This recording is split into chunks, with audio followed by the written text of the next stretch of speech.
5 years ago, if someone had told you that in May 2021, Charles Oliveira and Michael Chandler would be fighting for the UFC lightweight title, you would have looked at them like they were insane. Oliveira was already considered one of the deadliest submission artists in MMA history, but couldn't seem to settle on a weight class, let alone make the actual weight. And combined with his knack for major mental and tactical lapses, he seemed like a very long shot indeed to ever string together enough wins to challenge for the toughest title in the sport. Meanwhile, Chandler was at the time already Bellator's greatest homegrown star and most accomplished fighter, but he was just barely bouncing back from a 3-fight losing streak that had almost certainly damaged his value on the free agent market. All indicators seemed to point to Iron Mike spending the remainder of his career with the UFC's top competitor. What a difference 5 years make. Good evening and welcome to the Sherdog Radio preview for UFC 262, Oliveira versus Chandler. I'm your host, Ben Duffy of Sherdog.com, and with me as always is Keith Schillen. Keith is the executive producer of the Sherdog Radio Network and the Loudmouth MMA Podcast Network. He is the creator of numerous shows for the Sherdog Radio Network, including MMA Past, Present, and Future, and of course the Schillen and Duffy Show. Keith, going to my time traveler hypothetical here, if that time traveler went on to tell you that by May 2021, Khabib Nurmagomedov would have retired undefeated, and Tony Ferguson never did end up even fighting for an undisputed lightweight title, you would have laughed them right back into whatever time machine they came from. Yet that's the world we find ourselves in. Are you prepared for it? Yeah. I mean, I think your intro was dead on, and this is what I love about the sport. I love these twists and turns, the guys that got counted out that come back, and you know, as far as would Khabib be retired or not, that's maybe a little more believable. The being undefeated, maybe a little more believable, but you know, the fact that him and Tony never fought each other, that Tony Ferguson, you know, up to this point, I mean, it could still happen. We're literally talking about two guys being counted out, so I don't want to count out Tony Ferguson yet. But it's so great because as you were saying that, I was thinking about Michael Chandler losing to on their Bellator big card against Brett Primus, where he got his leg kicked out, the nerve from the calf kicks, and he got that dead leg. If you said at that moment that he would, you know, fight for the UFC title shortly after, or think about, you know, Charles Oliveira's had so many weird moments, but like even when he seemed like he started to get momentum, then suddenly like he gets pounded out by Paul Felder. You know, if you told me that that guy would not only be fighting for the title, but actually be a slight favorite. You know, you said, oh, Charles Oliveira fights for the title. You know, if you went back 3 years ago, I'd say, oh, there was a lightweight matchup on the card, and like the day before, Tony Ferguson tripped over a cord, and Charles Oliveira just happened to be on the same card, and he Joe Soto'd it into the title. Well, sure. And I don't want to go too far down this path because we'll talk about it before we talk about the main event. But whoever wins this weekend, to me at least, it's not really going to feel like a fluky champ. It's not going to be like, oh yeah, remember the Matt Serra thing? Like it's an unexpected path to where we got today, but there's nothing that feels fluky about it. Like, you know, Oliveira just all of a sudden stopped doing crazy stuff, stopped missing weight, and started beating elite fighters. Yeah, he finally lived up to the potential that we saw in him, because he always had those flashes, and every once in a while he would do something, and you'd be like, "Oh wow, like Charles Oliveira's really good," and then all of a sudden he'd have a fight where he looked terrible. And you said, you know, no one's going to feel like it's fluky, especially in Charles Oliveira's case, because he's been in the division in the UFC on this long run. Now, as far as Michael Chandler, I won't look at it as fluky. I won't say, oh, he didn't deserve this. I think he's been earning this title shot for the last decade. But there will be some, oh, he got gifted. He only had 2 fights in the UFC. One was against Dan Hooker. Then they'll say he didn't even face the best lightweights. This is what we're going to be talking about if he wins the title. This is what we're going to be talking about in the recap, his little preview. They'll be saying, oh, he beat Dan Hooker, who, you know, good, not a great, not very, very top. And then he beat Charles Oliveira. Obviously really good, but was he even the best lightweight in the UFC? I mean, Khabib retired, and then Dustin Poirier is decided to fight Conor instead. Like, that'll be the story. So if even if it doesn't feel fluky, Chandler will have more to prove if he wins. You'll be like, yes, I'm excited absolutely. for his next 3 fights. Like Absolutely. what happens when he fights Poirier? What happens when he fights Gaethje? Yeah, let's not go any further down this one because. Well, let me ask you this before. Regardless, and obviously we're only 2 members of the Sherdog staff, but there's a whole crew of guys who vote on this. The winner of this one, do they jump Dustin Poirier in the rankings? I don't think so. Neither do I. I mean, whoever it is, if you look back at their last 5 fights, their last 2 or 3 years versus Poirier's, no. But regardless, all this talk, this is why I love the sport. I mean, and I was thinking while you were talking about Michael Chandler and Charles Oliveira, this incredible turnaround of their careers. Same thing 5 years ago. Tell me Jan Blachowicz is the light heavyweight champion of the world. I would have laughed at you. That one might be even more shocking. And then tell me he's defending the title against Glover Teixeira in 2021, and it was a warranted title shot, not a end of your career. We need somebody. Oh, absolutely. I mean, well, hell, we're talking about people now who have like changed their trajectory in the last 5 years. 5 years ago, I didn't know who Israel Adesanya was. He was some 6-0 kickboxer in New Zealand. Yeah. Well, But, we always get that. But we'll always get those people coming out of nowhere. But yeah, like Blachowicz is another one where I figured the book was written on him. I figured the book was written on Michael Chandler. I mean, I've always wanted to see him come over to the UFC and fight kind of the top 10 guys in the UFC. But when he lost 2 fights to Will Brooks and then Will Brooks came to the UFC and laid an egg. That's a great point. Obviously, I don't believe in MMA math, any further than it's really worth. But at that point, I was like, you know what? It'd still be kind of nice, but I no longer think Michael Chandler's just waiting to come over to the UFC and wreck shop. And all of a sudden he's over here preparing to wreck shop. So it's a crazy world. It's exciting.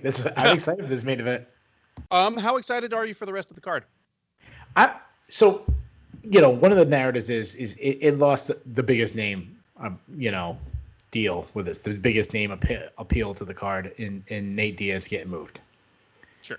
We don't make predictions without tape study, but that's one of the ones I feel pretty safe to saying that Leon was going to, beat the piss out of Nate Diaz. I feel very confident saying that. Sure. So while that name we lost, the excitement of breaking down film, I don't think we lost that. And then even in the Hermanson Shabazian, that's a fight I'm very interested in breaking down. We lost that too. When I looked at the main card, every single fight is hard to pick. It's a really close to 50-50 on the main card. And I love that. Like I love, even though we do this and we break down film, I like not having no confidence in my picks, worried that I get it right or wrong. I love that. Sure. And I mean, I'll give a little peek behind the curtain here, and this is not meant to be derogatory at all, because both you and I watch a hell of a lot more than just the UFC, but there's a reason we don't usually do these kind of previews for, say, a Bellator card, because once you get south of about the top 3 fights, there's a bunch of, minus 600 favorites where it's like, what's the point in putting in the film study, unless we were doing a betting show and, we were trying to find tiny bits of value somewhere, and that's not what we're really here for. Yeah, we're not that. And when you look at a Bellator show and there's 10 prelims fights, probably 8 of them who they're rooting for. A promotion. Yeah, and I don't mean like rooting for, but who they expect to win. What? Yeah. In weird fix. I mean, in the actual who they're putting their promotion behind. Mm-hmm. That's not the case a lot of times, and especially not in the main card. Yeah, even the undercard is matched pretty well, because on paper, it's not super hot. You've got some people that are on, losing streaks, some people that are below 500 in the UFC, but those people still need fights. Unless the UFC is going to cut every single fighter as soon as they lose 2 fights, people who've lost 2 in a row still need to fight someone. At least here they're matching them against people that are roughly on the same level. And, there's some interest to it. So I think it's well matched, even if it's not their strongest pay-per-view offering. Yeah, I totally agree. You ready to jump into these prelims? I am. First up at UFC 262 is a lightweight matchup between 2 gentlemen on their second jaunt with the UFC. It is Christos Giagos versus Sean Soriano. Giagos, the 31-year-old Californian, is 18-8 overall. He is 4-4 across multiple stints with the promotion. He fought most recently back in December at UFC Fight Night Thompson versus Neal, where he took a dominant unanimous decision over Carlton Minus. He'll be taking on Soriano, welcoming him back to the UFC. Soriano, the 31-year-old Rhode Islander, is 14-6 overall. He is 0-3 in his previous UFC run, which was all the way back in 2014 and 2015. He has fought his way back to the UFC through a lot of the major feeder leagues, Legacy, CES, CFFC, even a stint over in Abu Dhabi Warriors, where he knocked out fellow former UFC fighter Noad Lahat. Odds on this one are among the wider ones on the card. Giagos is out there at minus 230 or so. You can get Soriano at plus 190 on the comeback. I am glad that Sean Soriano's back in the UFC. His problem his first time around was dealing with grapplers. I mean, in hindsight, losing to Tatsuya Kawajiri and Chaz Skelly, not the most embarrassing thing in the world. Charles Rosa, obviously, I mean, he's a grappler by preference, even if most of what lost him the fight to Rosa was on the feet until he got choked out at the end. And I mean, that stylistically tells me, okay, maybe matched up appropriately, he could have a decent run in the second time around. But Christos Giagos is not it. And he's definitely not it for Soriano to be back in the UFC, a weight class up from where he was. Giagos isn't a perfect fighter, but he is physically a brute. And, like in the X's and O's of his game, like I will leave that to you, but the dynamic and the way it looks just makes me think of a Spike Carlisle or early Diego Sanchez type, where he's very aggressive right off the bat. Both his striking and his wrestling really run off of his athleticism and physical power. That for me is like spells trouble for Sean Soriano.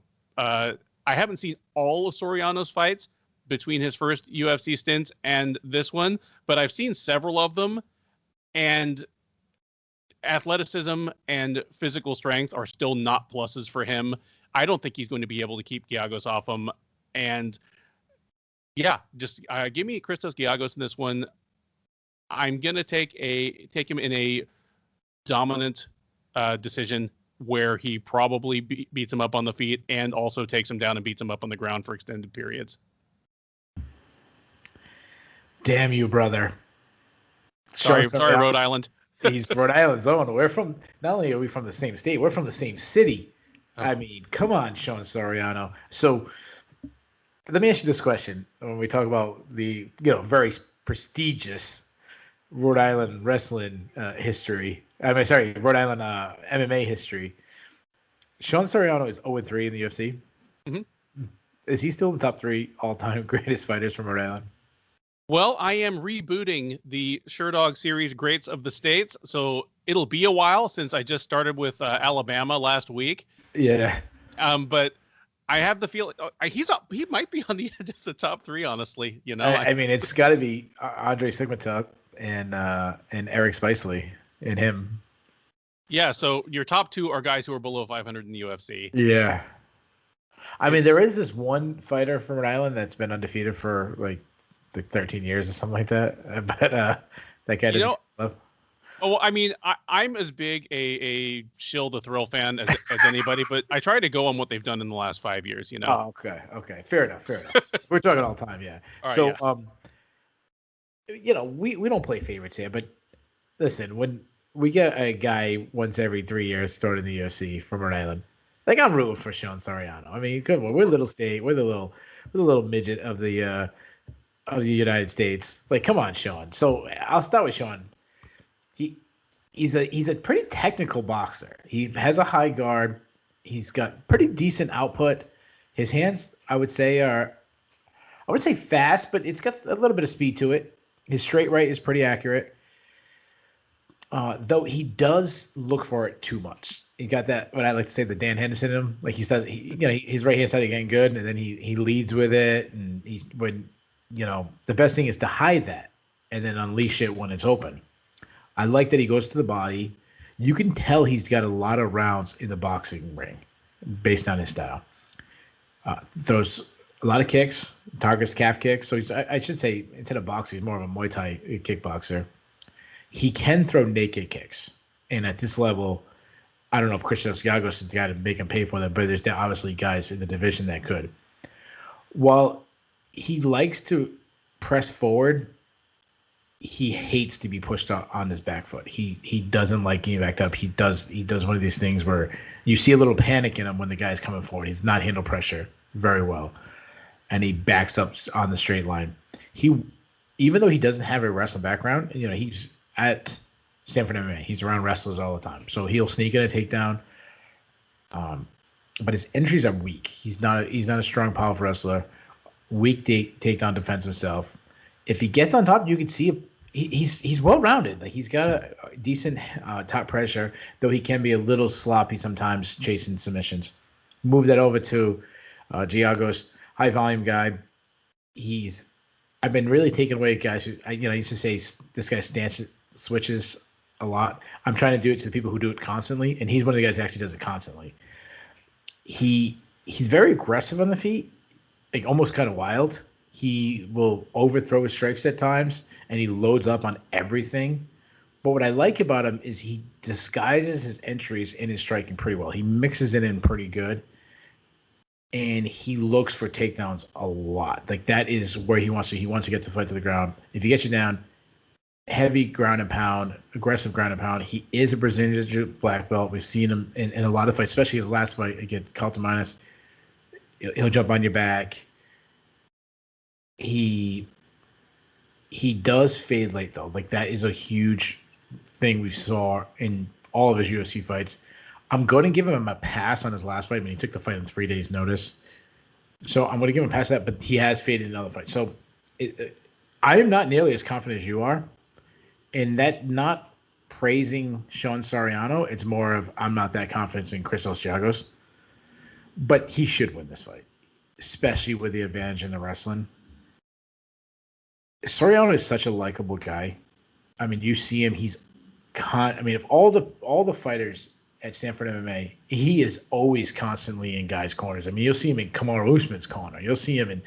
I mean, I wouldn't be shocked if Sean Soriano fights in the main event and suddenly he's in the corner of Michael Chandler in the main event. Like that's just he must be like everyone loves this guy. So he must be a real good student of the game that people always constantly use him to corner guys. That says some people are better explaining things than actually executing, and I think that's kind of the case with Soriano. I'm really glad he's back in the UFC, but I think Giagos is going to take him down, ride him out to victory. So give me Giagos, and I'll take him by unanimous decision.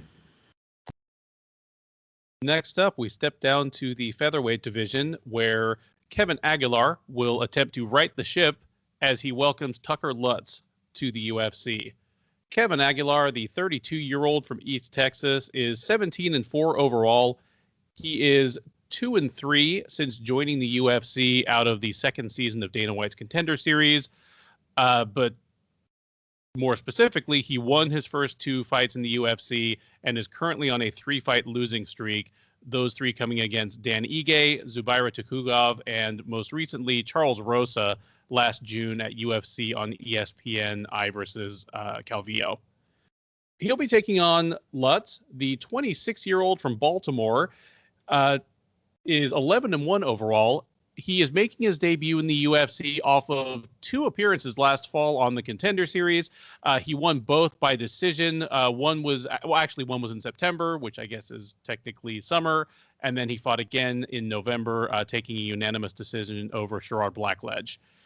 Odds in this one actually favor the newcomer just a bit. He is out there at -120. You can get Aguilar at even money as the slight underdog, +100.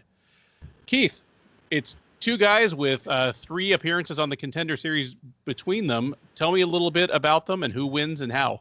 Yeah, so it's funny because with Lutz being the favorite, and I understand that's based on what they've done recently. Lutz is coming off 2 wins on the Contender Series. Aguilar, obviously they're in the UFC, so it's a different level of competition, but he's on a 3-fight losing streak.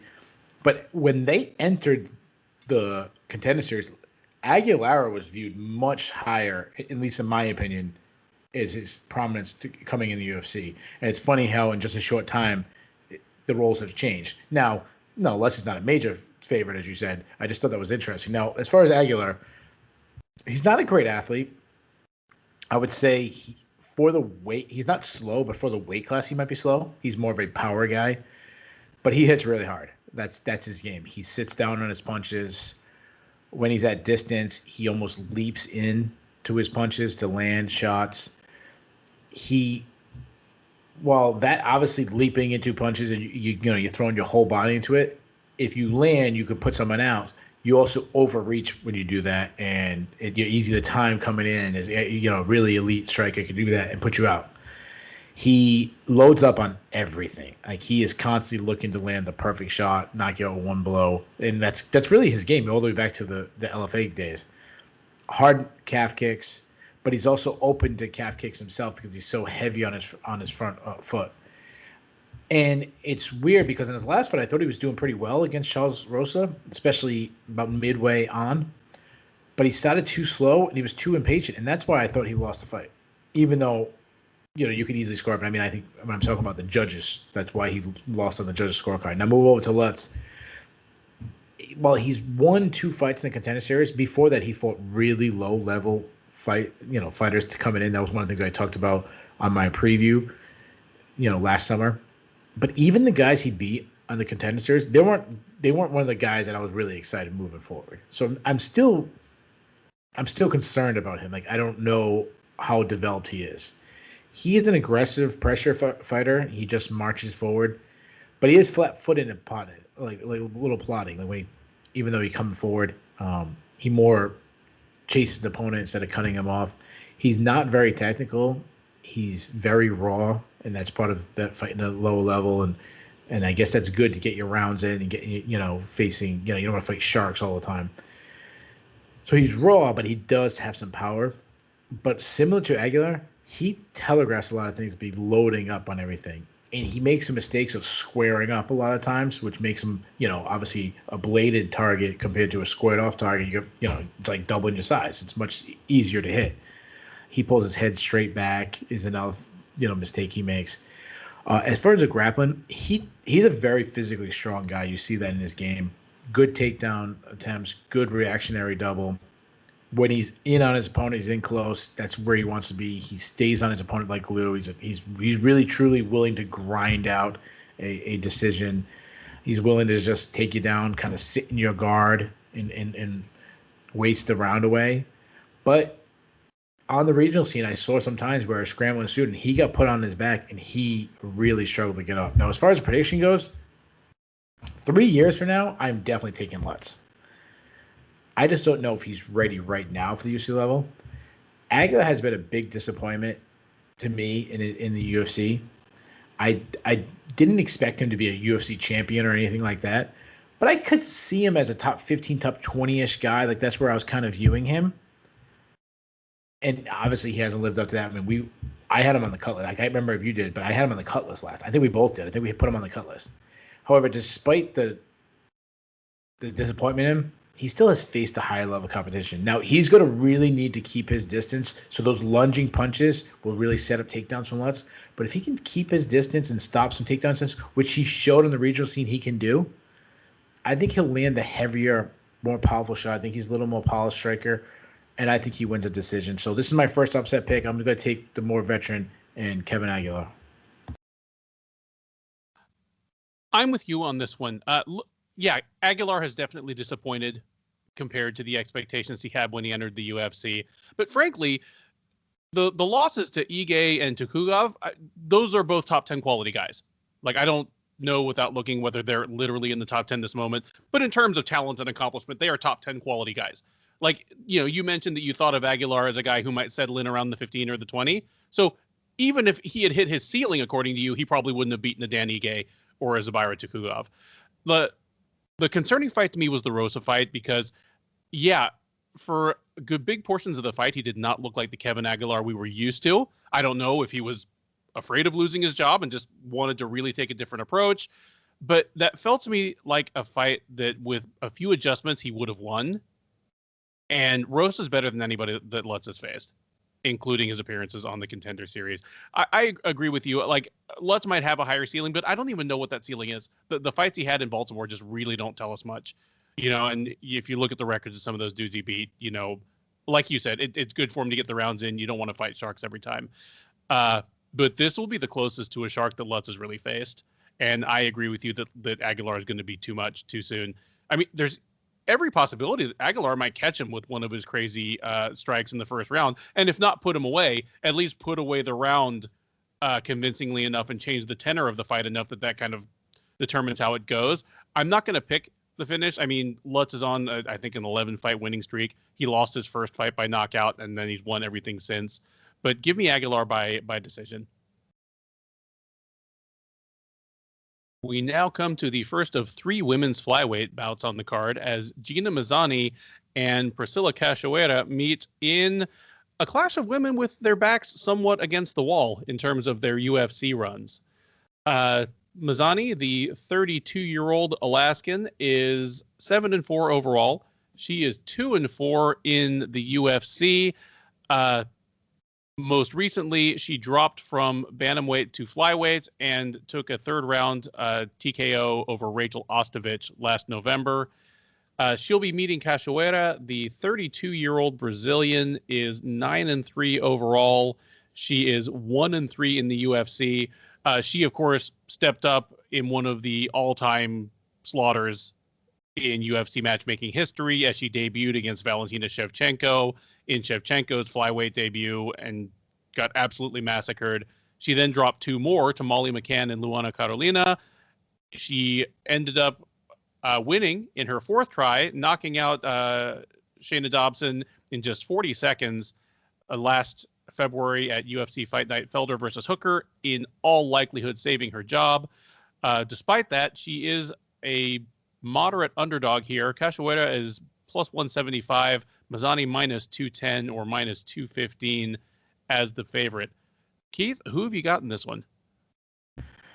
Well, before I give my prediction, I got to give a cheap little plug. Make sure you head over to the Sherdog YouTube page constantly this week and check out all the coverage. And one of the coverage you'll see is Gina Mazany was one of the guests on this week's MMA Past, Present, and Future, which, as we're recording right now, is not posted, but I expect by the time people listen to this, it probably will be posted. We got a pretty loaded lineup. We got El Guapo himself, Bass Rutten, Gina Mazany, and your boy from Houston, Mana Martinez, who's also fighting this weekend. So it's a pretty good. I think it's a pretty good show, and I had a lot of fun filming that one. Did Mana call you sir? Yeah, I told him he didn't have to.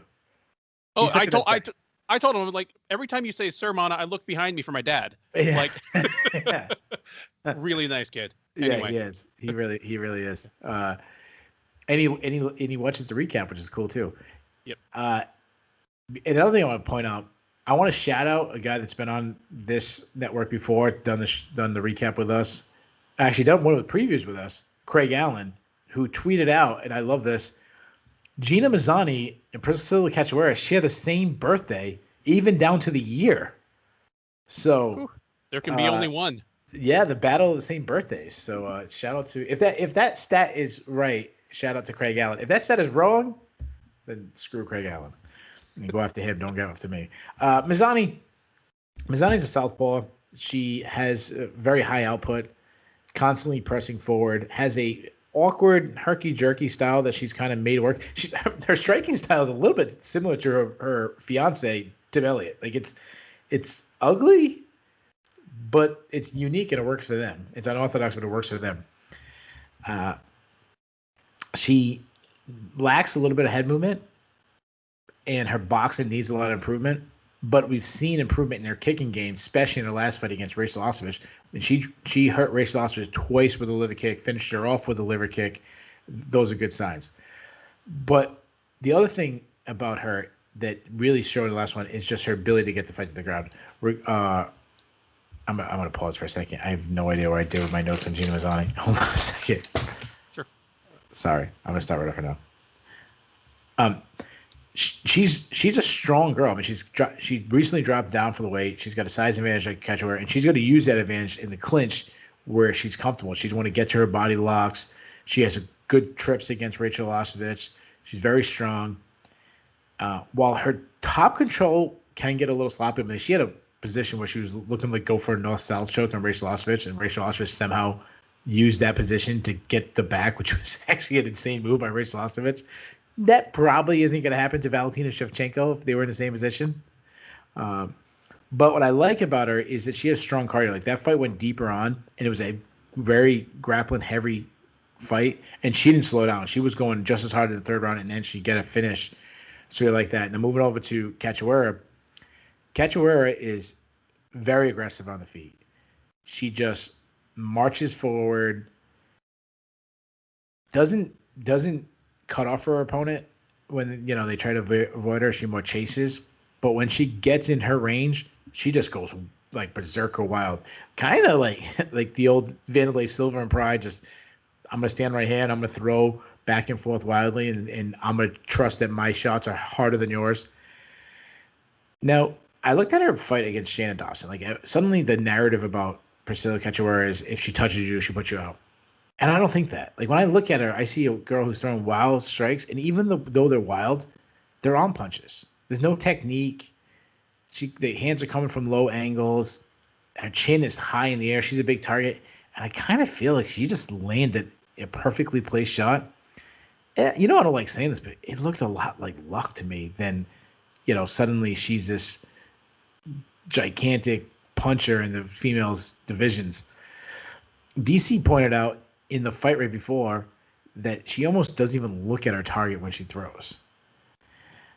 As far as the ground, she will go for a takedown, but isn't much of an offensive wrestler at all. If she gets it down, I would say she's a decent grappler. Like she's not spectacular, but she can. Like I wouldn't be shocked if she took Mazany down and controlled her on the ground. And the other thing about Cachoeira is you can't challenge her hard. Even in fights that like her fight against Luana, she got lost like 30-25, but she was still throwing hammers, throwing haymakers in the third round. And then obviously the Valentina Shevchenko, she had every chance to get out of that fight. And she was kept moving. I'm not saying it was not an extremely late stoppage, it was. But she was still trying to fight, even though she was grossly, one of the biggest mismatches of all time. As far as prediction goes, I'm going to go with Mazany. She isn't as explosive as Cachoeira is, but I think she's more technically sound. I think she might be stronger. She's going to have to avoid an early onslaught barrage where Cachoeira is just going at her crazy. And she actually mentioned that in our interview. But I think she's going to take it. This is exactly how she broke down the fight, and I kind of agree with it. I think she's going to take over around, late first round, second round, particularly on the ground wrestling, and I think she gets a decision victory. So give me Gina Mazany to extend a winning streak to 2. Man, I was really, really close to picking the upset on this one. If Priscila Cachoeira were any better at any one thing, I probably would have just like pulled the lever for it, because I'm not quite as firmly behind Mazany as you are yet.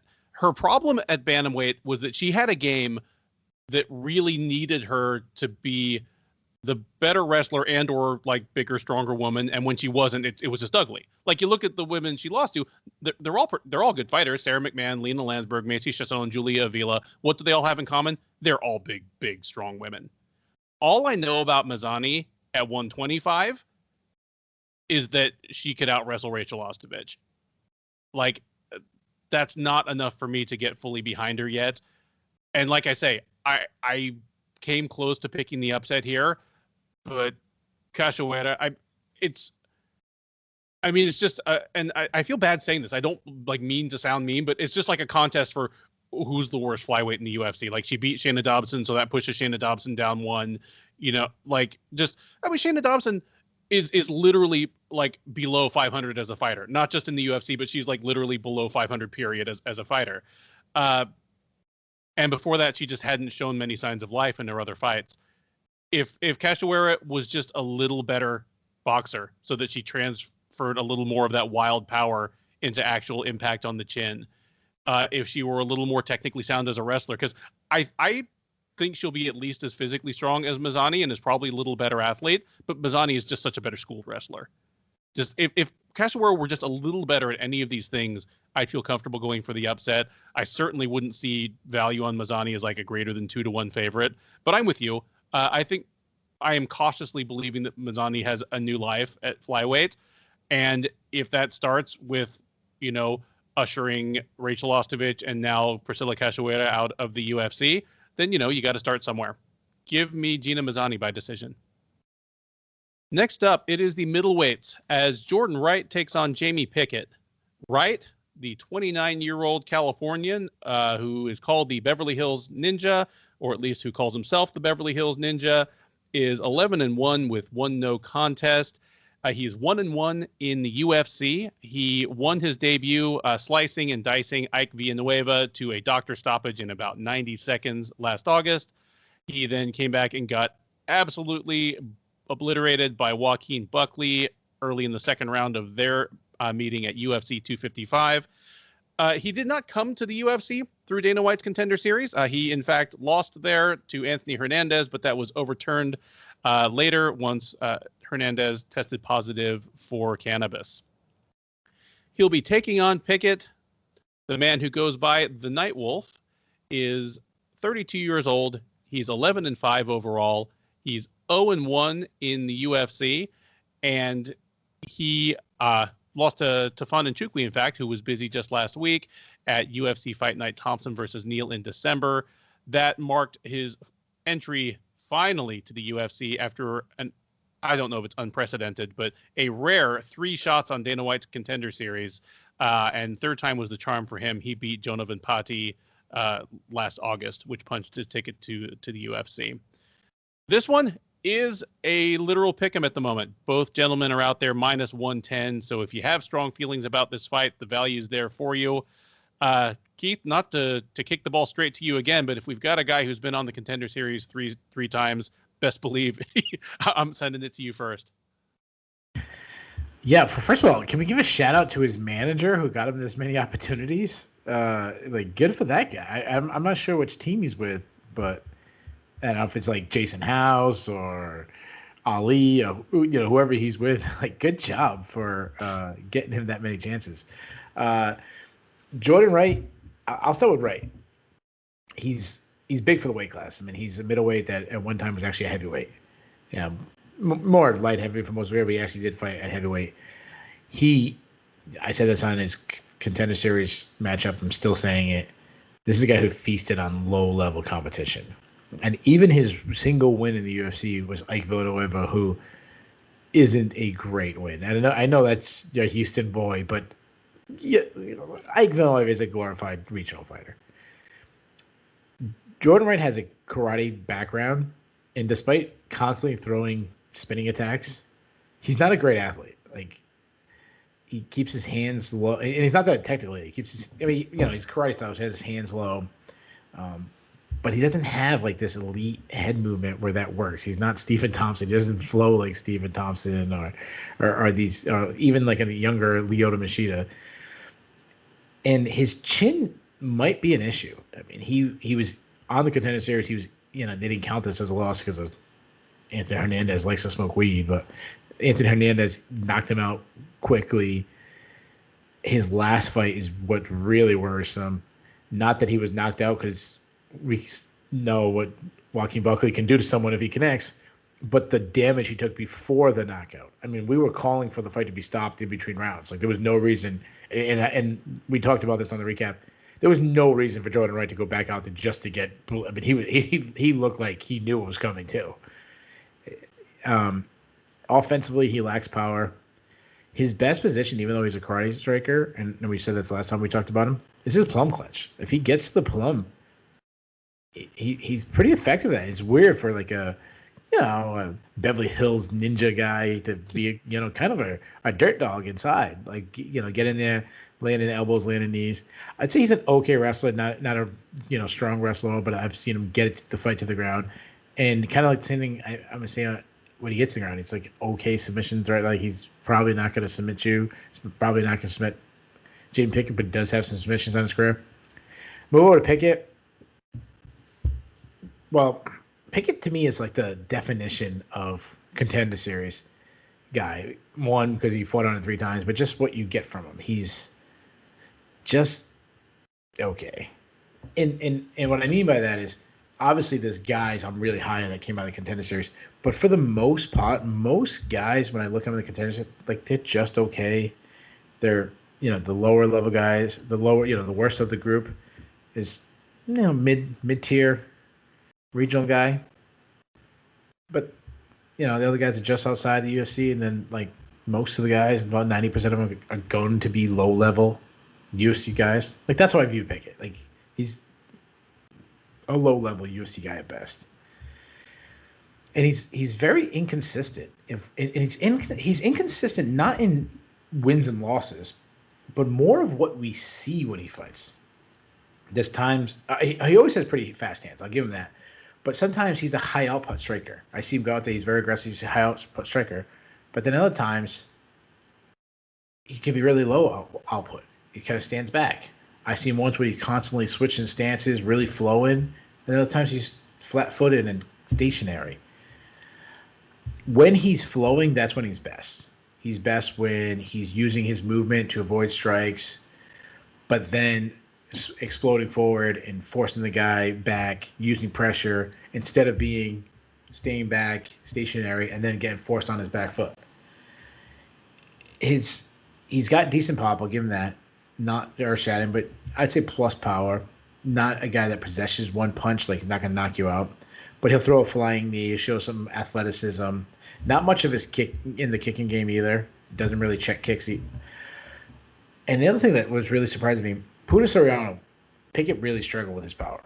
But then he went against Tafon Chukwi, who probably, I would say, similar realm as Soriano in power, maybe even a little harder hitter. And he had no problems in the Chukwi. Now, he lost that fight, but like it wasn't the power of Chukwi that were really, like, didn't seem stunned a lot. Pickett in the grappling, this is where I feel most comfortable with him. I think he's a pretty underrated grappler. I think he's actually probably a better grappler than he is a striker. He's good at chaining takedowns together. He's good at just being consistent to the takedown. Like knowing that takedowns may be part of his game. Even if he misses it, he'll go back to it later in the round. Gets on top, good ground and pound. He only has one submission win on his record, I believe. He might have more than that now. Nope, he only has one submission, but he still threatens with submissions while he's on the ground. But I don't like that he'll lose some position looking for the submission, and if he ends up on Bontorin, he really struggles. Now, I've said a lot about this fight. I'm not high on either guy. Both guys come to contenders. I'm not high. But I'm intrigued by it because they're in the same room. I'm intrigued by it as the same if these guys were the co-main event or main event in LFA. Like, I'm intrigued because, yeah, they're kind of similar. It appears to me that, like I said, Pickett is a low-level UFC fighter. I don't view Wright at that point right now. I look at him as more like a mid-card regional fighter. Like, that's how low I am on him. So I think Pickett's going to outbeat him on the feet and outbeat him on the ground. So give me Pickett and give me him by decision. I love that you talked about, Wright's kind of, lack of elite movement compared to someone like Stephen Thompson, because when he's not getting into his underratedly dirty game, like in the clinch, because of course that's what he really busted up Ike Villanueva with, was a knee from the clinch that, I love Ike, but he's been in a lot of fights, and at this point a stiff breeze does make him start bleeding over the eyebrows. But when Wright's not doing that, he looks like some local fighter trying to simulate Stephen Thompson for somebody in his gym, basically. I don't have anything to add here. You've done a extremely comprehensive breakdown of their relative skill sets, but I do like that you pointed out kind of how, I don't know if it's underrated because nobody really talks much about him at all, period, but certainly it's unsung is Pickett's ground game, where he is threatening with positional advances and submissions, and he ends up getting ground and pound stoppages, I think, just because he's keeping people off balance and on the defensive against a possible submission. I like him to beat Jordan Wright here. I think he's, even though Wright is like you say, a former heavyweight, former light heavyweight, I think Pickett's going to have the strength advantage when they get hands on each other. I think Pickett's definitely better on the ground. I don't think it's a huge strength for either of them, but I actually trust Pickett's gas tank a little more if it goes into the later rounds, especially if Pickett has been wrestling. Just to kind of break up the endless parade of decisions that I'm literally signing myself up to watch from cage side this Saturday, I'm going to say Pickett wears him down, gets him out of there, and just kind of shows that he's UFC level and perhaps Wright isn't. So give me Pickett by a third round TKO on the ground. The UFC 262 prelims take us back to the women's flyweight division for a meeting between Andrea Lee and Antonina Shevchenko. Lee, the 32-year-old Texan by way of Louisiana, is 11-5 overall. She is 3-3 in the UFC, and just like an inning of baseball, it is 3 up, 3 down, as she won her first 3 fights in the UFC, but is currently on a 3-fight losing streak against Joanne Calderwood, Lauren Murphy, and Roxanne Modafferi. Obviously, with her back against the wall, at least to a certain extent, she will be taking on Shevchenko. The older sister of your UFC flyweight champion is 36. She is 9-2 overall. She is 3-2 since joining the UFC out of the second season of Dana White's Contender Series, and she has alternated wins and losses throughout that time, beating Ji Yeon Kim, losing to Roxanne Modafferi, beating Lucy Pudilova, losing to Caitlin Chukagian, and most recently, last November, defeating Ariane Lipski by a late second round TKO. Odds on this one do slightly favor Shevchenko. She is -125, where you can get Lee at +105, +108. I see some general, some general parallels between these two. Obviously, they're both Muay Thai style kickboxers by preference. In fact, both of them had kickboxing experience before they crossed over to MMA, though Shevchenko's was a good bit more extensive. And despite that, they're both slightly underrated as wrestlers. They can, somewhat handle themselves on the ground. And more importantly, they've both shown willingness to lean on their ground game to win them the fight if they need to. Neither of these women is just going to go out on her shield over principle. They both have shown themselves willing to get the win any way they can. I usually peruse Tom Feely's official Sherdog previews if I have time before we talk. And one thing that I love that he said about Antonina Shevchenko is that she's basically Valentina without the elite athleticism. Like, it's not to say that Antonina Shevchenko isn't a good athlete. I mean, she's a perfectly fine athlete, but Valentina is an absolutely elite athlete. She's strong as an ox. She's explosive. She's fast. She's flexible. She strikes you as someone, like, if she didn't want to fight, she could be a gymnast or just about any other sport you wanted. Shevchenko doesn't have quite that, but the rest of the same game is there in broad strokes. Like, their striking looks about the same. Shevchenko, Antonina, shares the ability and the willingness to get the fight to the ground. She's taking on Lee. Lee doesn't fight quite as athletically and explosively as she comes across, and I'm not sure why it is. Like her fights always come across like just end up being much more grindy, win or lose, than I expect them to be. I think the odds are right on with these two. They feel extremely evenly matched to me. And Lee's last 3 fights, I mean, they've all been against good opponents. Her fight against Joanne Calderwood was a literal title eliminator. Like, Calderwood earned a title shot off of that fight. She didn't end up getting it because she ended up taking that stay busy fight against Jennifer Maia and losing. But Calderwood, by beating Andrea Lee, earned a shot at Valentina Shevchenko's title. Like, that's how close Lee was. All 3 of those fights, Calderwood, Murphy, Modafferi, they were all razor close. You go to MMA decisions, at least some of the media scored all 3 of those fights for Lee. And against Murphy, which was here in Houston last year, literally all of the media scored it for Lee. I'm not saying that means everything, but on a night of fights that was UFC 247 last February, that was plagued by some of the worst judging in recent memory in the UFC. It's worth noting, like, Andrea Lee, by all rights, should not be on a 3-fight losing streak. And in fact, she has 2 losses to women who put themselves into the immediate title picture by just barely beating Andrea Lee or by not beating Andrea Lee. Just based on that, like, I feel as though Lee has more momentum and her game is in better shape than it appears from her record. I also don't know how much Shevchenko is still improving at this point. I think she may just be what she is at 36, which is pretty good.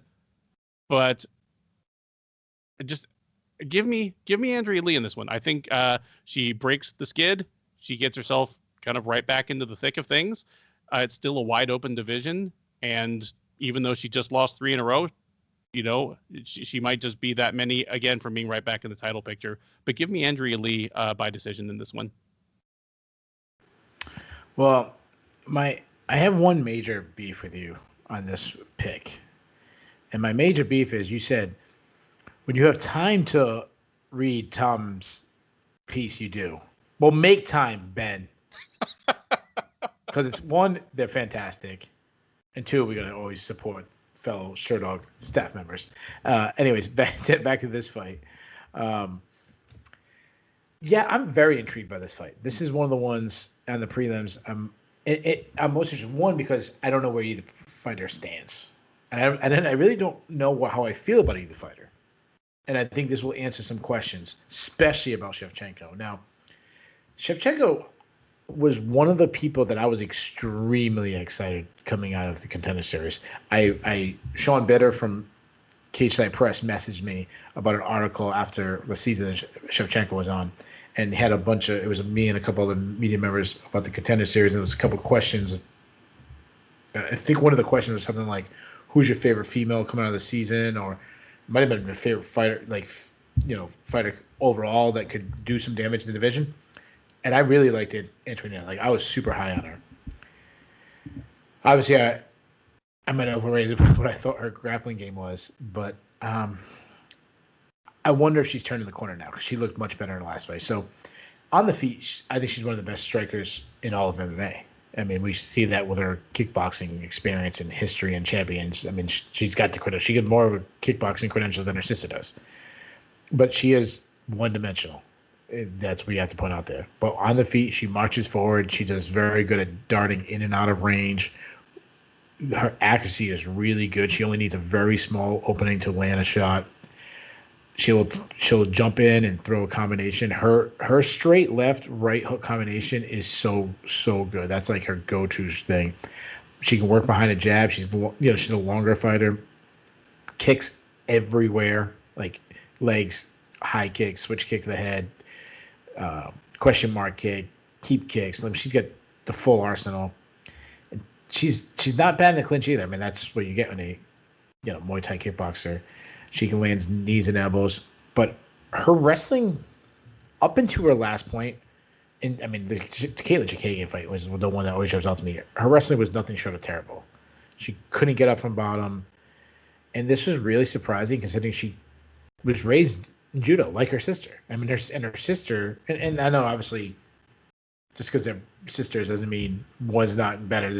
We got example after example of one fighter being an elite fighter and the other one being much lower level. I mean, we could go over that list forever. However, in her last fight, suddenly she had a ground game and she won on the ground against Lipsky. So maybe that's turning the corner. Maybe she's showing improvements. And in fairness to her, she hasn't had it. She's up there in age, based on how long she was kickboxing. But her time in the sport of MMA was very short. So she is kind of learning as she goes. As far as Lee goes, she's a high output striker. She's an outfighter on the feet. She throws punches. She likes to work from distance. She's also kind of a longer, taller fighter. She throws straight punches down the pipe. Even though she throws punches down the pipe, she lacks power. She's not a big power puncher. She's more of a point fighter. And surprisingly, when more film I watch of her, I was surprised how flat-footed she is and how unathletic she is. She's not a great athlete, as you mentioned it yourself, but based on how she looks. I mean, she looks like she'd be a great athlete. She does throw a lot of kicks. I think they're pretty good kicks. And I love that you pointed out that she wrestles way more than like her reputation. We think about her as a kickboxer from the outside, but she wrestles a lot. I'd say she's just okay at it. She's okay at winning scrambles. And sometimes can actually be a little wild, especially in the Modafferi fight. Like there were some wild exchanges, and oftentimes she lost those. And that's kind of Modafferi fight, anyways. That seems like a lot of times if you're the same level at Modafferi, she's probably gonna find ways to out scramble you. It leaves it just weak defensive wrestling, not much on the defensive wrestling, though.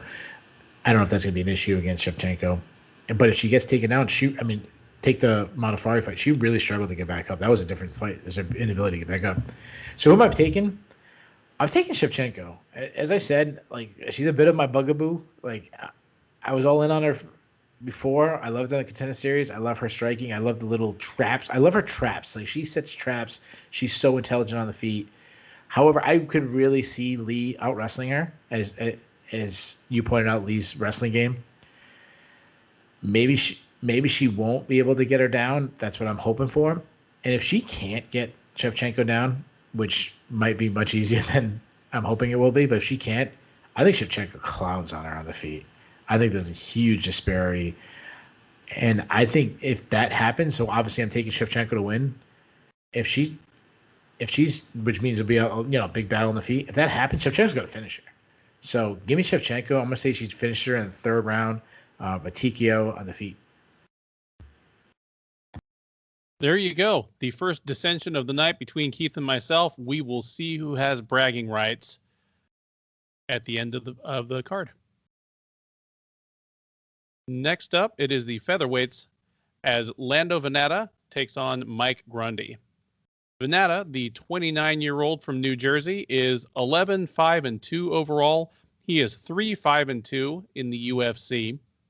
He fought most recently on August 1st of last year, dropping a unanimous decision to Bobby Green at UFC Fight Night Brunson versus Shabazian. He'll be taking on Grundy. The 34-year-old Brit is 12-2 overall. He is 1-1 in the UFC.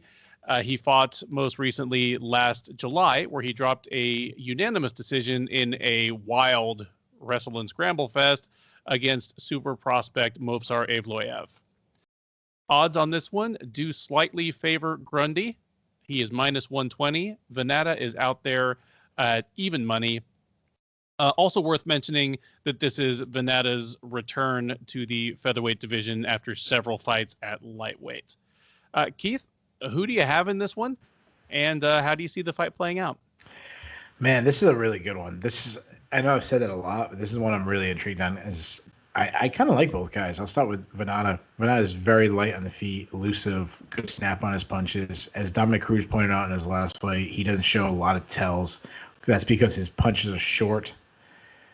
They're short and they come in from weird angles based on him keeping his hands so low. He's got really quick kicks. He turns his hips over very, very fast. A lot of spinning attacks that continues. That also works off just spinning your hips. You kind of can disguise them a little bit. But despite being so elusive and fluid on the outside, he can be dragged into a brawl at like any moment.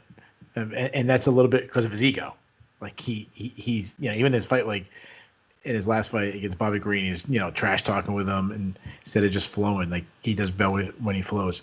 He has a D1 wrestling background, and I like that he doesn't completely ignore. He wants to strike, but he doesn't completely ignore his wrestling. He will sneak in and wrestle, take them. Not nearly enough, enough as he should, and I think that actually opened up his striking more if he did. But I do like that he wrestled a little bit. However, I'm surprised for some guy who wrestled on D1 level how often he's been taken down in the UFC. Like he's been taken down by guys like Mark Takesi, who doesn't come from a wrestling background. I think Mark Takesi took him down like 3 or 4 times. And he's also been rocked a lot in like every fight. I mean, he's had so many rock'em sock'em matchups. Now move on to Grundy. Grundy, Vannata is so athletic, but Grundy might be able to match him in athleticism. I mean, you just look at Grundy. He looks like an athlete. I have no idea how strong he is. He just looks strong. Like he just looks like a guy that, like he would beat me in arm wrestling in half a zillisecond. He's pretty light on his feet. he sets up his takedowns because he uses a lot of feints, up and down feints, which kind of you don't know if he's going to strike or he's going to shoot, and that's such a good idea to do when you're a wrestler. I also love when he does come in with a blitzing attack, he cuts angles the way he comes in, almost like a football player doing the tire drill where they kind of bouncing back and forth. He does that on his attacks, so he's throwing from different angles, and I like that. That shows some aggression, progression in his striking. When he gets inside, a lot of tight power hooks. I mean, he's a classic wrestle boxer style.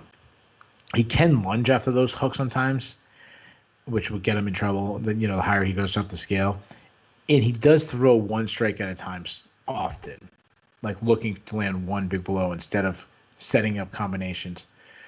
But he's a very good wrestler. This is a guy who medaled in the Commonwealth Games, which is a very good tournament. Good timing on his reactionary double, and a lot of times when I say reactionary double, what I mean by that is it's a lot of times when guys backing up where they're reacting to the offense coming from their opponent. He's really good at getting his opponent to chase, and then you stop. You're going back, and then you stop and go forward while they're still coming in, and you're timing, and it's two things. One, you're timing where they be, but also you always have the distance to close. Well, if your opponent moves into that distance, you have less distance to close. You know what I mean? If you have to close 6 feet, you move 3 feet, and they move 3 feet. It's better than you move all 6 feet. He's really good at that. I mean, look at his last fight.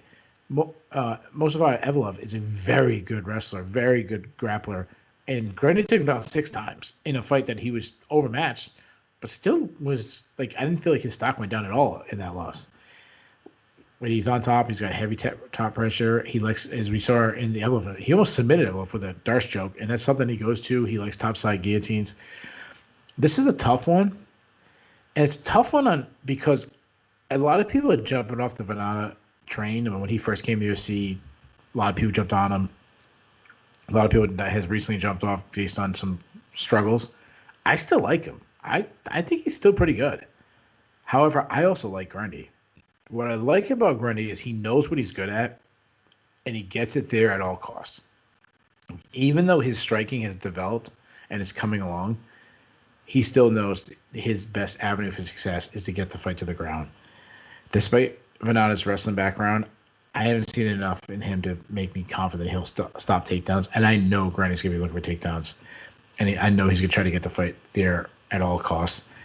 I think the takedown's going to be different in this fight. I like Grundy to win a decision. I love a lot of the things you pointed out there because I'm glad that you seem to have come away from the Movsar Evloev fight with the same feeling that I did. Because my thought was, okay, Grundy might actually be an even better wrestler than I thought he was. Because the problem is not only is Evloev, an excellent wrestler in his own right, but he's a guy that can scramble like that is just such poison to kind of a straight ahead, freestyle wrestler who shoots. Just because, Evloev never, ever conceded the takedown. I think in the recap of that show, like last summer, I said it looked like somebody trying to stick a cat into a bathtub. Like in the Looney Tunes where they're grabbing by their claws to all 4 corners of the tub and then flipping over it. Yeah, that's what it looked like. Just as he tried to get Evloev's butt to actually stay on the canvas for a minute. But I came away from that believing, okay, one, Evloev is a future top 10 guy, and on talent he might be a top 10 guy now. But also, wow, Grundy's an even better wrestler than I thought. And I'm also with you in that kind of spells trouble for Vannata. I haven't jumped off the Vannata train. I like Vannata better than I should like a 3-5-2 fighter in the UFC. I think he's better than his record. But this particular matchup, I agree with you, does not favor him. Grundy's going to be able to take him down, especially if Vannata is still coming with the spinning stuff. And the tons of kicks. Grundy's going to be able to get him down, and Vannata I don't expect to be able to do the cat in the bathtub routine and frustrate and wear out Grundy like Evloev did. One thing I will say is I obviously, to anybody listening who doesn't know, I live in Houston. I'm covering UFC 262 live. I was at the media day today, so I saw Vannata from about 10 feet away. And talked with him at least in a group setting. He says that he's closer to the featherweight limit right now than he normally is to the lightweight limit by this time in fight week. Obviously, he may be lying, but by the eyeball test, he looked really good. And by the eyeball test, he was in a fantastic mood. Like, he was one of the most just kind of like jovial and loose and laughing and joking guys on the entire media day. And I mean, Keith, you've covered enough events to know when you can tell a fighter's having a shitty week because he's already starving and dehydrated and he's got, 10% more of his body weight to go. That was not the vibe I got from Lando Vannata. Well, for one thing, this was the first live media day after, basically a year of virtual media days. So every single fighter was like, hey guys, but Vannata in particular was like, hey, you guys have any more questions for me? He didn't want to leave the podium. Like, how often do you get that during fight week? But all that being said, even if this is the best Lando Vannata, this is top shelf featherweight Lando Vannata, I think Grundy's just a bad style matchup. Give me Grundy to win a decision in a fight that is still quite entertaining, but his wrestling is going to be the difference, and he wins 2 or maybe all 3 rounds. That brings us to what I believe is being described as the feature prelim, with Ronaldo Cachoeira Souza taking on his countryman Andre Muniz. Souza, the 41-year-old Brazilian, is 26-9 with 1 no contest overall. He is 9-6 since joining the UFC as a recently dethroned Strikeforce middleweight champion. He is currently on a 3-fight losing streak, those coming against Jack Hermansson, Jan Blachowicz, and Kevin Holland. The Holland fight, of course, where he was memorably knocked out by Holland as Holland sat on the literal seat of his pants just within the first minute or 2 of their fight last December at UFC 256. He'll be taking on Muniz, who, after making his kind of belated and delayed entry to the UFC after 2 appearances on Dana White's Contender Series, finally showed up in 2019 and has gone 2-0 ever since. He beat Antonio Arroyo back in November of 2019, beat Bartosz Fabinski last September at UFC Fight Night Overeem versus Sakai. Incredibly, if you're somebody who was around for Cachoeira's heyday, these 2 are a pick'em at the moment. They are both out there minus 110. Quick anecdote before I throw it out to you. Cachoeira was on the media day today. There was not a translator handy. So, he was just up there. It's like, hey, I'll do my best. First question was, what do you take away from the Kevin Holland fight? His answer is, what can I take from it? It was terrible. Nobody expects that shit. That was like his literal response. It's like, your English is just fine. How do you not love Cachoeira? Yeah. Great dude. Yeah, it's great that you say that. How do you not love Cachoeira? Yet for all that, his back is kind of against the wall too. He's lost 3 straight. He's 41 years old. None of these losses are terrible in a vacuum. I mean, Jack Hermansson is an incredibly wily and tough fighter. Jan Blachowicz, well, guess what? Cachoeira gave Jan Blachowicz a hell of a lot more of a fight than his next 3 opponents, and Jan Blachowicz is now your light heavyweight champion. And not Israel Adesanya nor Dominic Reyes gave him any tougher a fight than Cachoeira did. And then there's the Holland fight, which, as Cachoeira said, hey, nobody expects that shit. Except you do expect that perhaps, your chin starts to go as you push into your 40s with, all the wear and tear of the years on him. It's, Muniz is a guy that even the Cachoeira of like 3 years ago, I would have favored to crumple Andre Muniz into a small ball and kick him into the 3rd row of seats. Muniz is a big, strong, athletic middleweight whose best route to victory is his grappling. That's tough sledding against Cachoeira Souza, who is in all likelihood the most credentialed and accomplished grappler to cross over to MMA in a serious way. You know, he's without counting, I think he's like an 8 or 9 time Mundial's gold medalist. Yeah, like I think there were 4 years where he won his weight class and won the absolute. He's a 2-time Abu Dhabi winner. Like he's in the club. He's in the club. He's in the club, and it's a small club. Like he's on the one hand club. Him, Maya, Aja Gracie. Yep. Adolfo Vieira. Yep. He's in the club. The other Gracie there, what's his name? Hickson's son. Kron Gracie. Yeah. Like, but the thing is, Father Time is still undefeated. There was a time when Cachoeira was guaranteed death on the ground, and it did not matter who you were almost. But you know, it was a very arresting visual when Kevin Holland like laughed and said, "I had a dream about this last night," and then knocked him out seated. But even before that, you know, people like Jack Hermanson, Kelvin Gastelum, Kelvin Gastelum spent significant amounts of time on the ground with Cachoeira and was never. I mean, there were exchanges that he lost, but there wasn't like, oh man, you know, there was a minute and a half where he was like being strangled within an inch of his life. Like he held his own on the ground for long periods against a guy in the club for the greatest grappler we've ever seen in MMA. Like Souza's, like his weapons aren't quite there anymore. Muniz is, I mean, he's a step down from Hermanson, Blachowicz, Holland. Like I'm not saying he's a bad fighter. You know, he probably could have been in the UFC several years ago, but if he beats Souza, like what's left for the guy? It's not a sentimental pick. I really do think Souza is going to win this. But I expect that this is going to go the distance, and I'm thinking also, what does Cachoeira's gas tank look like in this fight? I mean, he did do 2 5-round fights in just, you know, back in 2019, but this is a fight that, you know, may spend significant amounts of time on the ground. Muniz is a bigger, stronger guy at this point in their relative developments. I'm going to pick Souza to win this by decision, but in a fight that just makes me very nervous, as he probably has to survive the 3rd round against a fresher man. Tell me I'm wrong, Keith.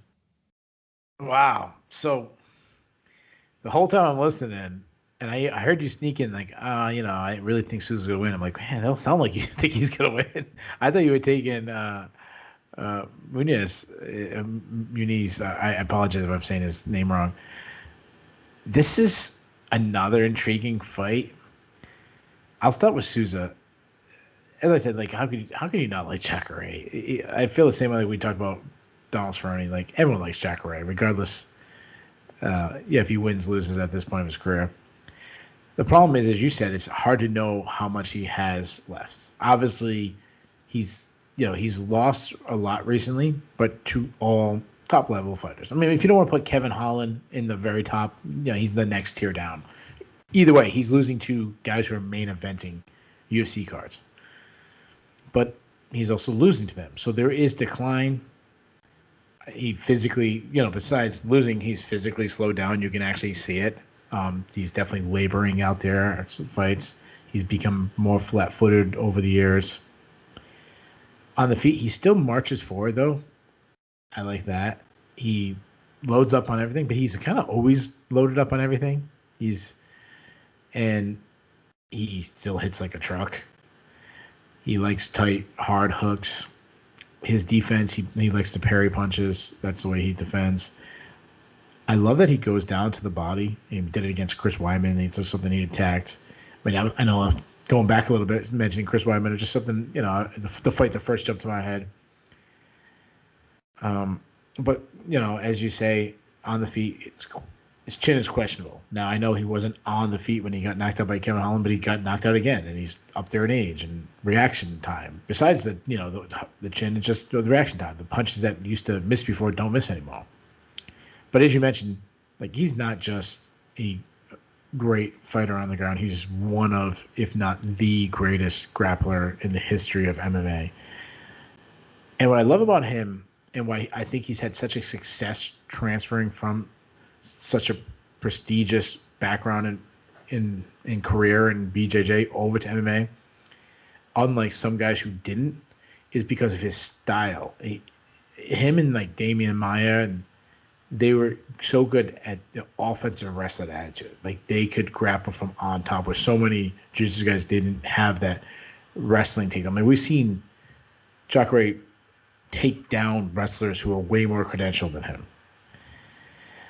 Now, his defensive wrestling has faded over the years. I mean, we saw that in Jack Hermanson.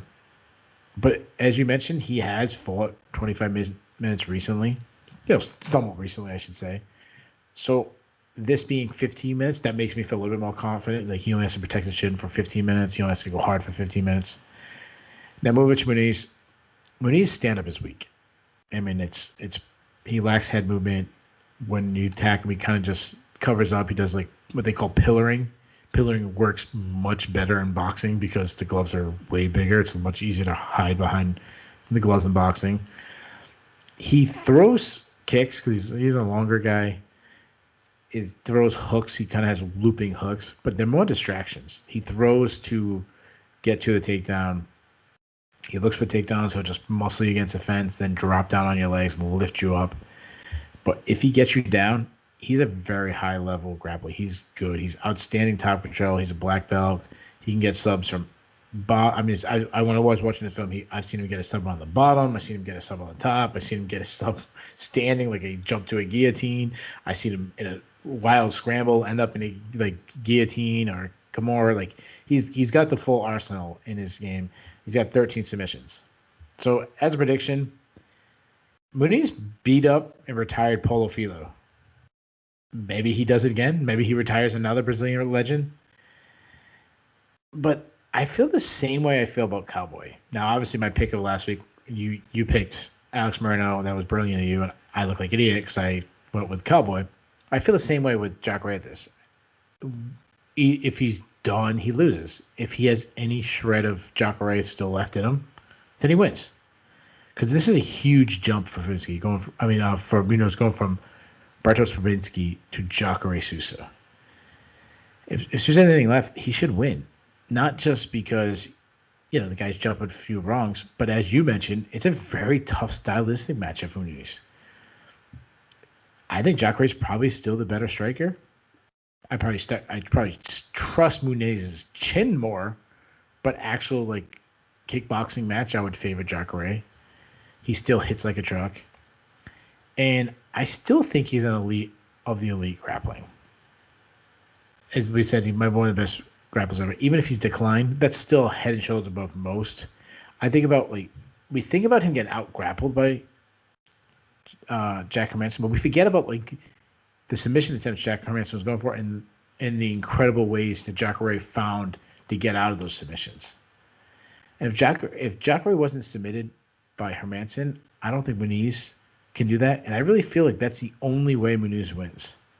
So give me Cachoeira and give me Cachoeira. Not only do I think that's the only way. So let me back up. Not only do I think that's the only way Muniz wins, I'm very confident that that's a very extremely small window.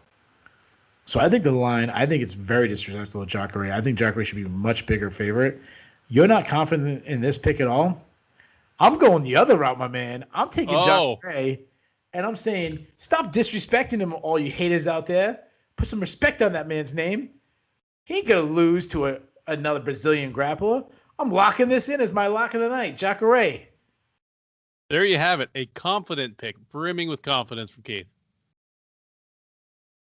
The UFC 262 main card opens up with a meeting of flyweights who will be fighting at bantamweight. It is Matt Schnell versus Rogerio Bontorin. Schnell, the 31-year-old Texan fighting out of Louisiana, is 15-5 overall. He's 5-3 in the UFC. He fought just back in January, taking a split decision over Tyson Nam. That was his first time back in the octagon since December of 2019, when he succumbed to first-round punches by Alexandre Pantoja. He'll be taking on Bontorin, who is a 29-year-old Brazilian, 16-3 with one no contest in his professional career. He is coming back on about a 2-month turnaround and about a month's notice to try to right the ship after a 2-fight losing streak. He was knocked out in the waning seconds of the first round by Cachoeira France at UFC 259 on March 6th. Before that, he fought most recently back in February of 2020, dropping a unanimous decision to Ray Borg at UFC Fight Night Anderson versus Blachowicz 2.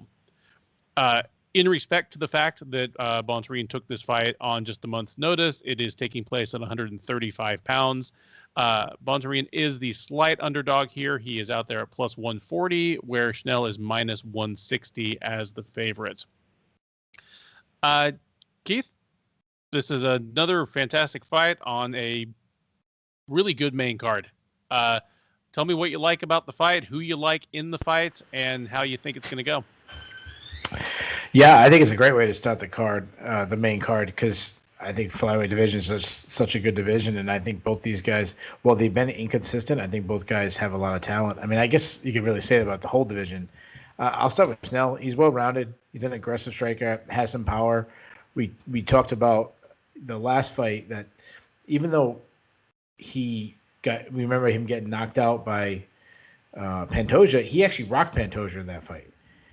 And that's because he hits really hard. I mean, he's a good pocket striker. When he gets in there, he slides in the pocket, he loads. He's willing to brawl in the pocket, which I don't know if it's the best strategy because he's a good athlete. Like he's got pretty good speed. He might be able to work from the outside. We the fans benefit from it because it's so entertaining. The last fight I also mentioned about, I was a little worried about his chin because he was knocked out by Pantoja, but he was getting tagged. Even I'm gonna say getting tagged, but Tyson Nam is known for being a heavy hitter, and Tyson Nam didn't put him out, so I feel much better about his chin moving forward. Schnell, he's also very good on the ground. He might even be even better on the ground. He's got 8 submission wins. He likes to attack guillotines. He can get submissions off his back, triangles, arm bars. He's pretty good at scrambling. If he gets taken down, scrambling back to his feet. Though I want to point out, and this is very briefly, and I gave him a hard time last time. I'll do it again. I don't like that he might be a little overconfident in his grappling as he pulled guard against Pantoja. I don't think he'll do that against Bontorin, but if he does, then I might not ever pick him again if he pulls guard again. As far as Bontorin, he's also well-rounded. He switches stances a lot, and that's because he has power in both hands, and that's very rare attribute, especially at flyweight, to be able to knock guys out with either hand. He also likes to stay tight, get inside, and throw down in the pocket and just wing punches. We saw that his last fight against Cachoeira France. There's a very good chance that these two guys just, stand on the line like the old Taya drill, just Aaron boxing, and they just throw down and see which one's last standing, which would be berserk. On the ground, he's also a very physically strong guy. Gets, body lock takedowns, clinch takedowns, trip takedowns. He's a good grappler. He's got 11 submission wins. Though the one fight that I always wonder if I overrate his grappling is the Ray Borg fight. Like, I was shocked at how easily Ray Borg out-wrestled him. But I'm going to just give it a pass because he has looked good on the ground before, so I expect that to be the case moving forward. This is a really tough fight. I like both guys. Both guys are inconsistent, but I think that's more of a product of fighting at flyweight. When you fight at flyweight, like it's just a really good division. Like the talent pool is so good, everyone's so well rounded that you're gonna look great one fight, and you're gonna get outmatched the next fight. Snell's more technician. He's a cleaner. Bontorin is more power, and I think he has more natural gift, God-given ability. And that might be the ultimate equalizer. I think we have both these guys throw down. I think we have an exciting affair. And I think Bontorin's going to catch him with a big shot. Give me Bontorin to win by first-round knockout. I'm really glad that you brought up the Tyson Nam fight, because if this fight were taking place right after the Pantoja fight, I'd be even more worried that, these guys would just do the tire drill, as you brilliantly put it, and Schnell would catch something bad and this thing would be over early. And there's still every chance that happens. I mean, you're picking Bontorin by first round knockout. I can easily see that happening. I'm going to go, with the opposite, or I'm not really the opposite, but the alternate outcome here, which is where Schnell either avoids the real heavy fire in the early going or, survives it, and ends up, this ends up going all 3 rounds, despite, at least the main card here just being all fantastic matchups. This is going to be my pick for fight of the night. I think we're going to get just 3 rounds of just the most flyweight of wild flyweight action, both on the feet as well as on the ground. But give me Matt Schnell by decision. And to be more specific, give me Matt Schnell by winning the 2nd and 3rd rounds. I expect him to catch some fire from Bontorin early on. I expect him to have the better gas tank late, despite the weight class allowance. Just, Bontorin coming back on such relatively short notice when he probably was not expecting a fight. But again, wouldn't be surprised at all if Schnell's, staring up at the lights. What a great fight. Back up to featherweight we go for a striker's delight between Edson Barboza and Shane Burgos. Barboza, the 35-year-old Brazilian, is 21-9 overall. He's 15-9 in the UFC. He fought most recently last October, taking a unanimous decision over Makwan Amirkhani. That put the end to a 3-fight skid for him, in which he had lost to Justin Gaethje, Paul Felder, and Dan Ige. Ige, of course, was the beginning of Barboza's featherweight adventure, and the Amirkhani fight was also at featherweight. He'll be taking on Burgos. Burgos is 30 years old, 13-2 overall, 6-2 in the UFC. He fought most recently last June, dropping a unanimous decision to Josh Emmett in an absolute barn burner of a fight of the year candidate. But for him, that did put the end to a 3-fight winning streak. He had beaten Kurt Hollabaugh, Cub Swanson, and Amirkhani. Burgos, the younger man, slight favorite here. He is minus 135. You can get Barboza at plus 115 as the slight underdog.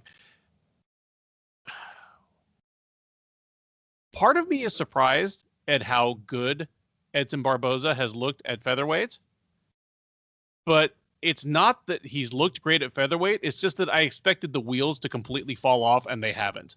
So it's more that, like, I was expecting disaster, and all that's really happened is it hasn't fixed his problems. I mean, normally when you get a guy in his mid-30s who's on a losing streak and he drops in weight, that's a no-no. Like, it's never worked for anybody in the history of the sport. Like, dropping in weight when you're on a losing streak and over the age of about 32, like, it doesn't work. For Barboza, I'm surprised. He didn't look like a guy with 10 pounds to spare. He's not the tallest lightweight in the world, even if he is like 5'10 or 5'11, but he's just got this huge V-taper wingspan. He's a very muscular guy, for his bone structure, but he's dropped the weight. He hasn't looked dead at weigh-ins. He hasn't failed to make weight. So it's been fine. And he's looked okay, but he's looked to me basically like lightweight Barboza did, only that featherweight Barboza got to take a little bit of a step back in competition. I mean, he dropped out of the lightweight division on the back of losses to Justin Gaethje and Paul Felder. That's a top 5 and a top 10 fighter.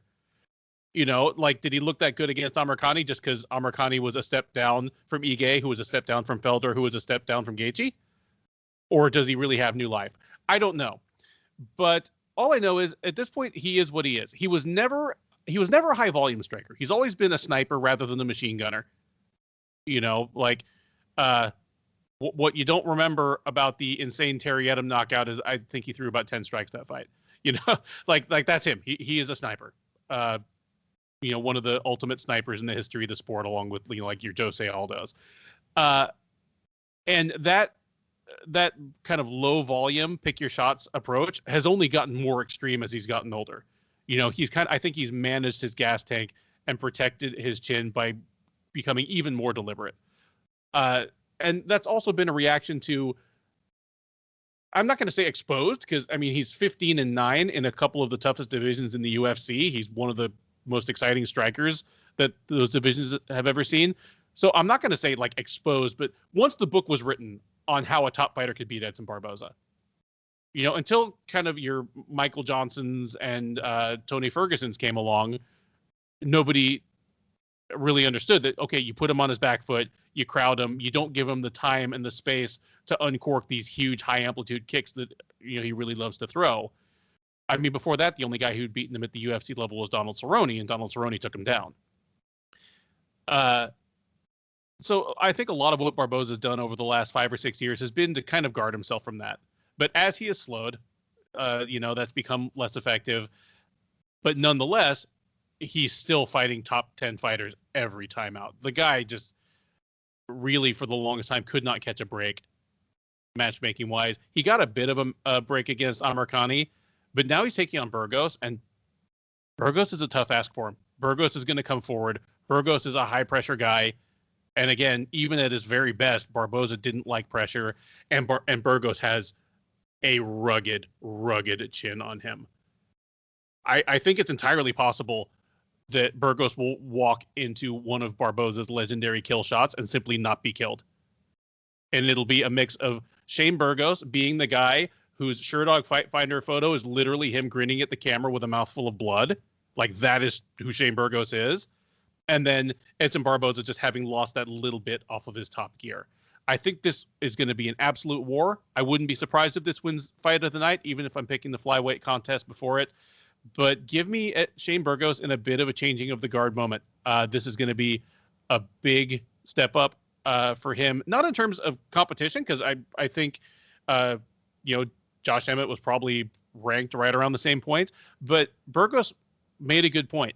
They asked him about taking the Barboza fight, and he said, when they offered me the fight, I got goosebumps. This is a guy I was watching when I was in high school. And he said, I don't care that he's lost some fights. I don't care that he's ranked behind me. He's like, I'm ranked 9th right now. He's ranked 13th. But in all of your minds, and he's kind of pointing at the media and the fans, like, this is still a win that will move me forward. We asked him, will this be another fight of the night for you? He's like, nope, this will be my first performance of the night. Oh, you're going to finish him? Yes, I'm going to finish him. I don't believe Shane Burgos. I think he's more likely to get another fight of the night, but this is going to be a hell of a fight. Give me Shane Burgos by decision. I think I was getting goosebumps with those comments. Man, this is a fantastic fight. It's so funny. Like, I feel like we're a broken record when I keep saying, like, every fight, like, man, I love this fight. And I love breaking down film. I love studying guys, and I really wish I had more time on my hands to really dig in deeper and really learn every little intricacies about these guys, because I could watch these two guys battle. Like, they're just so good at what they do. Barboza, he's a Muay Thai striker. He's got, if we're talking about greatest leg kicks, or just greatest kicks in general, not necessarily leg kicks, just kicks at all era, he's in the club. He's on the Mount Rushmore. He's in there. Him, Gaethje, Jose Aldo, Pedro Hizzo, like, whoever. Crow Cop, obviously. Look, he's in the club. He's got kicks everywhere. As you were talking about, kicks to the legs. His body kicks are just crucial, brutal, and he is a builder in a different way than we normally phrase it. We talk about a guy who output builds as the rounds go on. That's not the case with Barboza. He's a builder because the damage he does starts becoming bigger. The Dan Hooker fight is the ultimate. Exactly. Oh, that was one of the hardest fights. And I actually remember this. And there was another fight we talked about. I forget what it was. Where we said the same thing. It's one of those ones where I'm watching it happen, and obviously it's entertaining. But it's one of those, you start asking yourself, like, why do I like this? Why do I like watching someone get absolutely tortured? Like, this is torture. Mm-hmm. Like, that's why I felt like this. And that's what I mean by he's a builder. Like, those kicks just look like they add more power as the round goes on. And it's not. It's just that the target is starting to break. And the thing about his kicks, he's such a good kicker that it really overshadows a pretty good boxing game. Like, no one talks about Edson Barboza's boxing, but if you took away Edson Barboza's kicks, obviously he's a completely different fighter. He's still a pretty good fighter without his kicks. He's got fast hands. He works behind a busy jab. I love that he targets the body with his punches. He'll go downstairs. He did it in his last fight against Amirkhani a lot.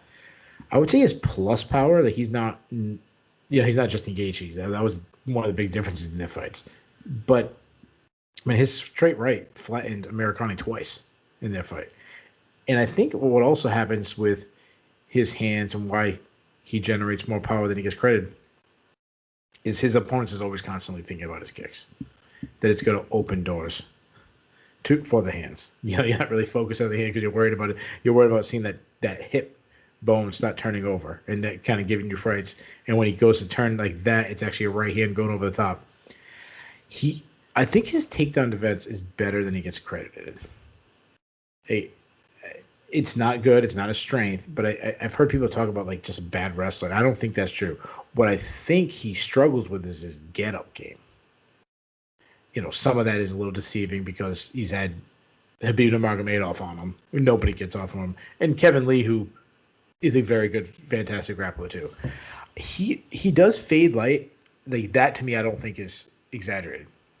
And I think that's because of his explosive style. I mean, when you're as explosive, I mean, he's one of the most, if we talk about Dollar, we're talking about the club. We're talking about the explosive club, like just pure athleticism, quick twitch athletes. Like Barboza's in that club too. Mm-hmm. And if this is the first time you ever listened to that show, what we like to call the club is we don't debate who's the best of that. Just if there's a private membership club, do they get in? And if there's a private membership club for quick twitch athletes, Barboza's in it. Mm-hmm. The troubling thing is you talk about a guy that's maybe declining. I'm worried about that too. Like I haven't seen the gaping decline as we've seen other guys that are there like a Cachoeira, but you're just assuming based on the amount of wars and damage. I mean, think about what Khabib did to him. Think about what Kevin Lee did to him. Think what Justin Gaethje did to him. And he's had other wars that even Dan Hooker. Like we think about him destroying Dan Hooker early. That was an absolute war. We talk about him destroying him late, but that was an absolute war up to when Barboza started taking over. So that's how I say troublesome. Now, Shane Burgos. Shane Burgos is a huge featherweight. Like I just rewatched his fight with Josh Emmett, which is a fantastic rewatch. You should watch that regardless if you're doing tape study on a fighter. It's just a really fun fight. He looked 2 weight classes bigger. He looked like a featherweight facing a welterweight. Like he looked massive against Josh Emmett, who, mind you, used to be a lightweight. He moved down to featherweight. Burgos constantly moving forward, crazy high output, fast hands. He keeps his hands by his side, so they come from they're all up jabs. They get hidden because of that. They're low, which is good offensively, but I think is bad defensively because Burgos does not. The guys who keep their hands low, you need extremely good head movement. And Burgos, for the most part, actually, I would say is bad head movement. He doesn't move it enough. He gets tagged a lot. Now he has a very crisp jab. He's got fast hands. He's good pocket boxing. Like he follows his jab into the pocket. He's always constantly taking the ground. When you take a step back, he's looking at it's like almost. I think about like the old battlefields when 2 armies would come out. The British Army, the American Army, and the Colonials, and when they were winning, they would take the ground. That's what he does. He gets you to back up, and he's constantly taking the ground and making you use energy. The energy you're using backing up, he's using that against you because like a step forward is not the same as a step back. And that's something he's always does. He's added leg kicks into his game a lot now. He's really turning that over. He did that Josh Emmett. We saw that. I mean, Josh Emmett hurt his leg, but he also targeted the leg with leg kicks. Things I don't like about him though is he's been taken down like in wrestling, like surprisingly a lot for a guy who's top 10. He has almost no offensive wrestling. I shouldn't say he has no offensive wrestling. We just haven't seen it. Like he might be a pretty good wrestler. He just loves to throw down in the pocket. And he's also taken a lot of damage, not to the sense that Edson Barboza has because he hasn't been around the game, but he's been hurt. I mean, Josh Emmett hit him with freaking everything and dropped him twice. The first one he caught him with, it was a perfectly timed punch where Burgos was stepping in. He kind of caught him stepping in. But the second one was just perfect placing. I thought Burgos flashed knocked out for a second. And then I really like Kurt Hollabaugh dropped him, if you remember going back to their fight. So as far as prediction goes, you seem really excited about this. I'm so excited for it. This is my fight of the night prediction. We're gonna have a war. I just want this fight to be here already. Like when I started breaking up, oh, like this, I feel like this should have it. This should be a main event on a fight night to get like 2 extra rounds. Uh, I'm gonna go the opposite. I'm gonna go with Barboza.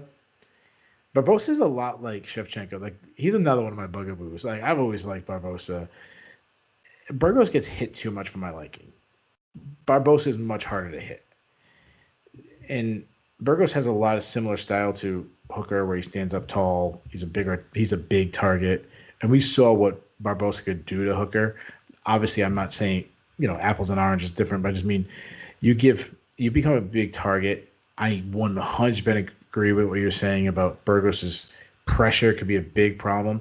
But the problem with pressure is he can be stepping into some clean jabs, some clean tip kicks, obviously high kicks, and it would not shock me at all if Edson Barboza gets one of his best knockouts ever and lands, like you said, that he lands that kill switch and doesn't kill him. That very well might be the case, or very well might be the case. A switch kick to the head puts Shane Burgos out. I'm gonna say it doesn't happen. I think if we're gonna get one of these all-time classic fights, I'm gonna take Barboza by split decision and the obvious fight of the night pick. Well, we agree on something there. This one's going to be a banger. UFC 262 main card. The third fight from the top is the third of 3 women's flyweight attractions. This one features former title challenger Katlyn Chookagian against rising Brazilian Viviane Araújo. Chookagian, the 32-year-old New Jerseyite, is 15-4 overall. She is 8-4 in the UFC. She fought most recently back in November at UFC 255, taking a unanimous decision over Cynthia Calvillo. That was a comeback from her to a devastating knockout loss to Jessica Andrade in October, where Andrade crushed her with a punch to the body late in the first round, and that was all she wrote. Araújo, the 34-year-old Brazilian, is 10-2 overall. She's 4-1 in the UFC. She is currently on a 2-fight winning streak over Roxanne Modafferi and Montana De La Rosa. Those are put further in the rear view her only UFC loss, which was a unanimous decision to Jessica Ai back in December of 2019. Chookagian is the slight favorite here. She is minus 140 or so, where Araújo is plus 120. Keith, what do you think of this fight? Who wins? How does it look? Yeah, so we just talked about Burgos and Barboza saying that's going to be an all-out war. Like, any fight that has Katlyn Chookagian is probably not going to be an all-out war. That's not really her game. But I'm still really intrigued from an X and O sense because they are different, and I see avenues of victory for both of them, and I think they're both really good. So that's why I'm intrigued by this fight. Chookagian is very. I mean, she's a long, lengthy girl. She talks about that. She's big for the weight class. She uses movement really well. She's a high. I want to say high volume striker. I don't know if that's really true. She throws like straight punches and works when she's landing. She works behind a jab. But what she likes to do is what I call the Holly Holm. She likes to throw punches out of range, just in that safe zone where no one's really getting hit, but your opponent still has to put their hands up a little bit and make noise, and then you kind of trick the judges into thinking you're winning. Something Holly Holm does, something Katlyn Chookagian does, and she even follows Holly Holm in the fact that she loves that sidekick, like Holly Holm does, that karate sidekick, and it's very wise. People are going to give you fights, and especially in Holly Holm's case, and not take a lot of damage. Good for you. But that's one really good range, but another good range is all the way in. Like if she gets into the clinch, she's a good clinch fighter because she's taller. It's easy to get your knees up, and she's a very underrated grappler. I mean, she trains on the Renzo Gracie and John Danaher, and I know she trains wrestling with Nick Cantone. I mean, those were really good grapplers. She's got some sneaky takedowns.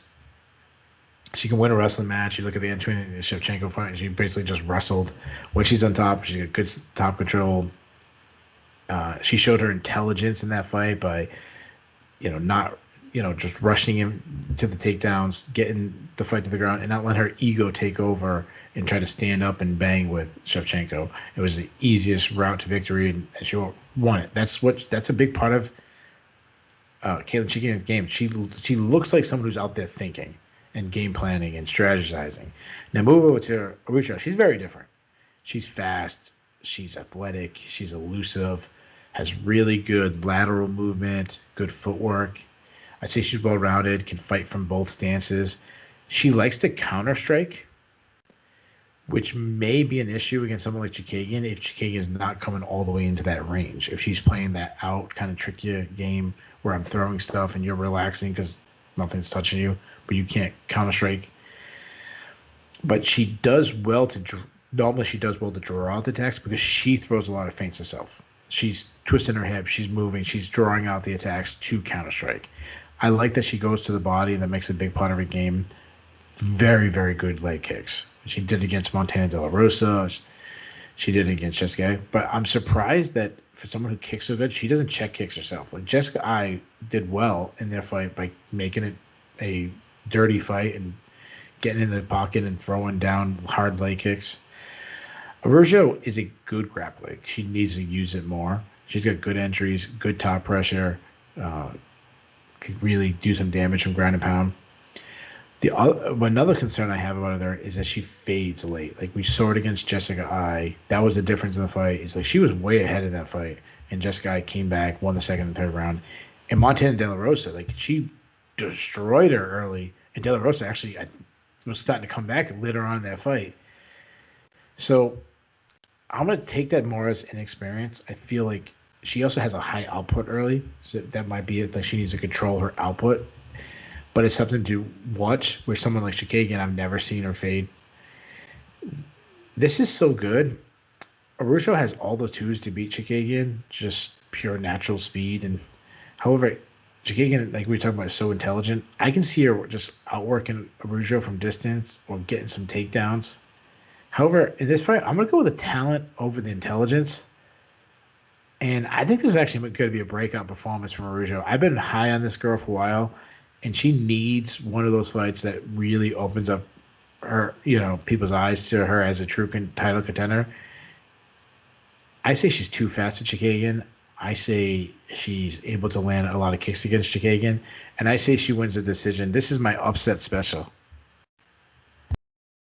Man, I love that analysis, and I could absolutely see Araujo with the same kind of, I mean, she's not literally the same, but the same combination of explosion and power that allowed Jessica Andrade to close the pocket and land hard on Chookagian. I could see her doing that.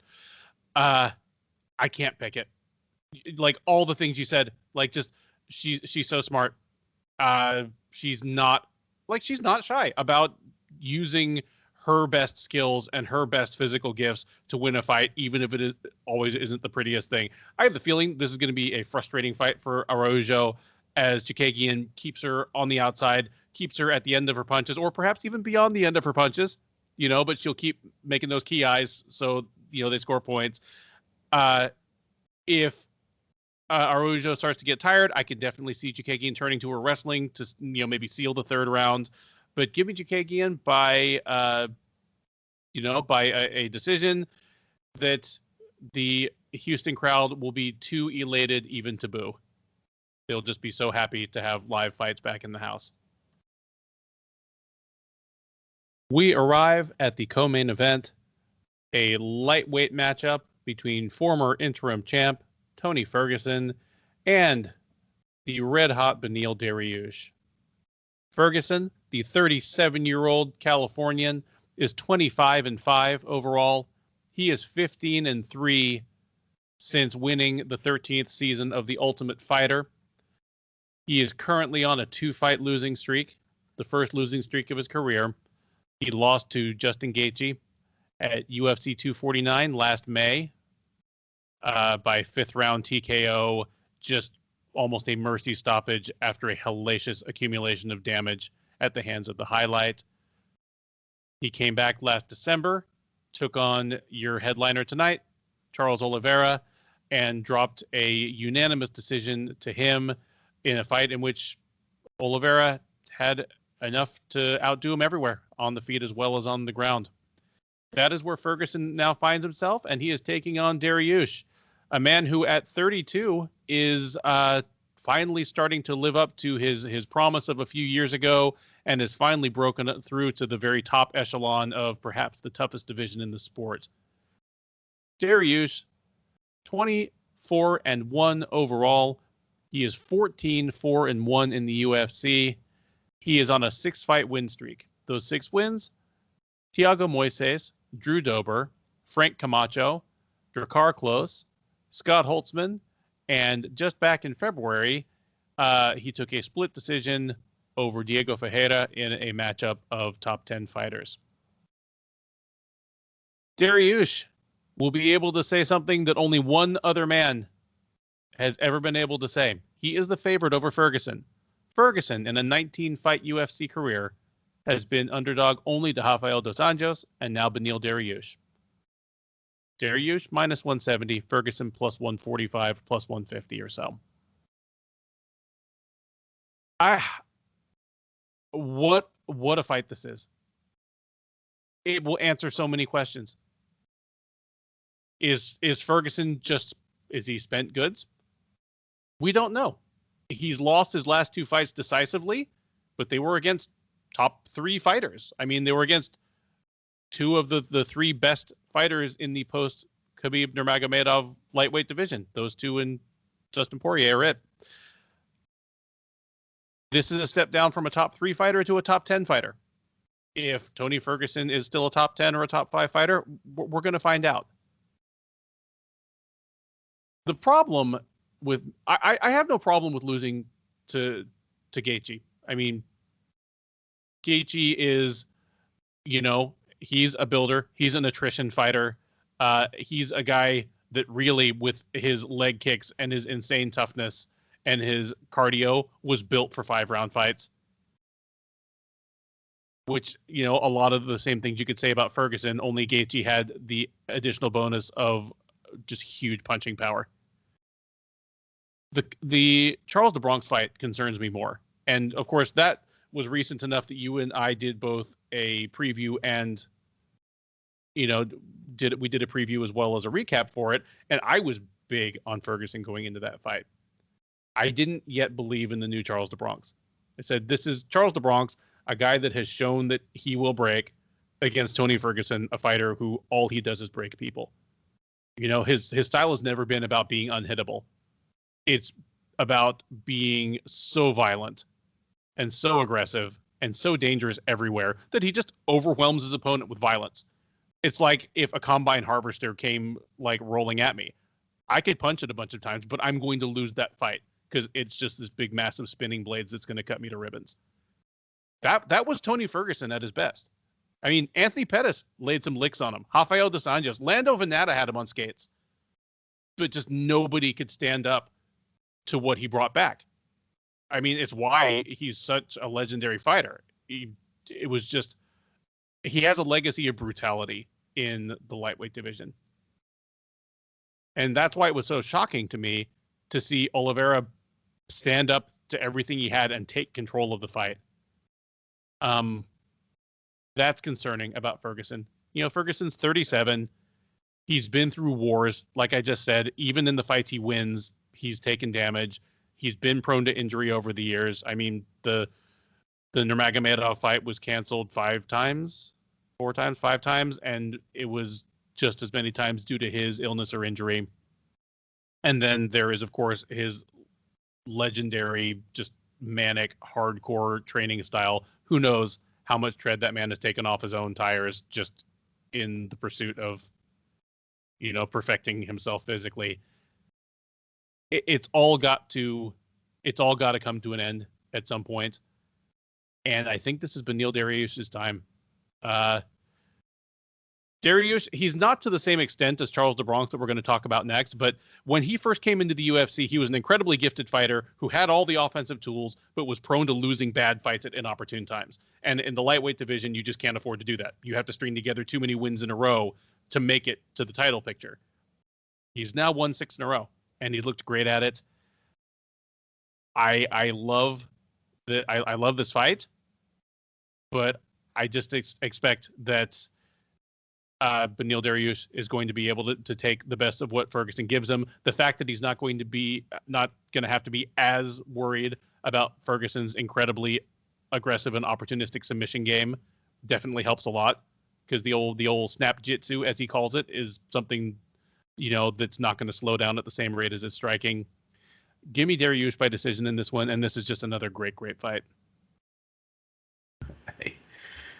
Yeah, anytime you get Tony Ferguson in a fight, it's always like, I don't know the last time Tony Ferguson fought and I wasn't like through the roof excited, and this is no different. And it's tough to know, and I feel like this is a theme we've been saying the last 2 weeks. It's tough to know what you have with Tony Ferguson. I say this as sensitive as I possibly can be. I mean to say this sensitive. You don't know what's going on in his head. I think he's at times have been open about, kind of open at some of his struggles. So you don't know what's going on in his head, but you don't know what's going on with his body based on all the injuries and this and that. But also, we don't know where he stands, because it very well may be that he just lost to Justin Gaethje and Charles Oliveira, who very well might be the two best lightweights in the world. Could be. They're in the club. They're in the conversation. I mean, Charles Oliveira might be the champion come, Saturday night, technically Sunday morning here on the East Coast. And Justin Gaethje's not far out from getting a title shot. Yep. And Dustin Poirier is out there picking up a check, but he's going to be right back in the picture. Yeah. All respect to Dustin Poirier and Conor McGregor, who's fighting for each other. I just, these are two of the best fighters in the world. And not even just lightweight, just regardless of weight class. The two of the best, some of the all-time pound-for-pound guys. So is he just a notch below those guys? If that's the case, then he very well could not just beat Beneil, he could dominate. We could have one of these classic Tony Ferguson fights. But if he's not, and he's done, well, Beneil Dariush is not the guy you want to be damaged goods against. So I want to talk about some of the good things about Tony Ferguson. Like, when he's on his game, his output is unmatched. Like, he's incredible. I mean, there's a handful of guys, but when I say unmatched, you get what I'm saying. Like, he's up there. Like, his output is insane. He's also so unpredictable and creative. Like, you never know what he's saying. I said this last time we fought, and I want to quote him again because I loved it. Dan Hardy says, "You don't know what you're going to get from Tony. I'm sorry, you don't know what Tony's going to do because he doesn't even know what he's going to do." and I just love that. When he's on his game, he's just flowing. We talked about Caitlin Chikagan with the game plan. That's not Tony Ferguson. He's just flowing. He just feels it. They say like when an artist is painting or a classic composer is playing the piano, they just feel it. Like, they don't have to think. And that's how it is with him. He lands from weird angles. He'll jab your face off into oblivion. His straight right is deadly. He's got a deep kick game, lots of leg kicks, and that's all from the outside. You get the inside from him, and that is when you get in the danger zone, because he's throwing slicing elbows like we've never seen before. He might throw a spinning back elbow, and as soon as you're reacting to something like that, he's increasing the output. And you're like, oh, he just threw a 10-punch combination. How does this guy have an output? And the next minute he's throwing a 15-punch combination at you. However, and this has always been the case, whether this is a good Tony Ferguson or bad, there is some bad things. I mean, he has huge defensive holes. He drops his hands often. He'll lead with his chin, which is insane. He keeps his chin high. When you throw at him, he'll lean back. He'll lean back when he strikes and lose power. He's open to leg kicks. We saw that against the Barboza. We saw that against Gaethje. We even saw it against Oliveira. They had a lot of great success. He gets hurt often. I do love how, I don't remember who described him, but it was a really, and I said this last time we fought, that when he gets dropped, he'll just kind of spin through. Even like when Justin Gaethje was hurting him, they said he spins like he looks like Sonic the Hedgehog when he gets knocked down. So, you don't like how many times he's been hurt. Another thing, I've always thought his wrestling has been grossly overrated. He's a funk style wrestler. He shoots entries more to create a scramble and then try to catch something in that scramble. Like you talked about seeing two cats fighting on like a cartoon. Hmm. Like it's the same thing with him, like a cat and mouse fighting. But then at the end, when the dust settles, like the mouse has the piece of cheese in his mouth. Like that's what Tony Ferguson's like. Oh, I'm gonna have this crazy scramble, and then when it ends, I'm gonna be choking your lights out. Like usually oh. that happens. He has never once shot a takedown with the intention of trying to secure top control. No, no, no. He just wants something crazy to happen. He wants you to sprawl, and then somehow he like cartwheels onto your back, and he's choking you. But he's also had weak defense, and he doesn't really fight takedowns that well. I mean, I think about Kevin Lee took him down in their fight and was doing extremely well. At one point, he actually mounted him early in that fight. I mean, his last fight against Charles Oliveira, he took him down and even commented like, "Yeah, maybe I should have trained more jiu-jitsu for this fight." You know, he was kind of like funny about it.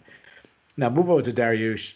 This guy has just been on the rise, looking better and better of recent memory. Southpaw has really improved his striking over the years. He is also a high volume striker that's developing power, and it's coming over that overhand left is kind of becoming a thing. He loves that blow. Kicks to the body is starting to become a thing. He's pretty hittable though.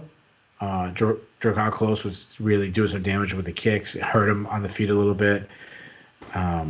He's good in the clinch, particularly with his knees.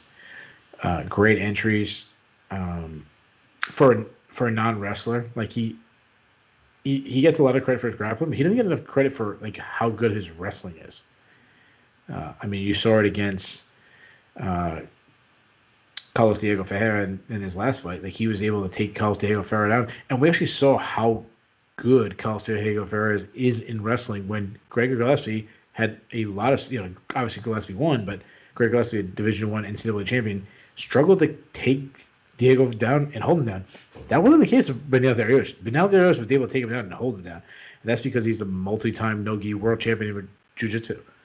Like I was listening to someone I actually respect, but they were talking about the grappling and it was giving Tony Ferguson the advantage. And I was like, I don't see that at all. If this is a grappling match, this heavily favors Beneil Dariush.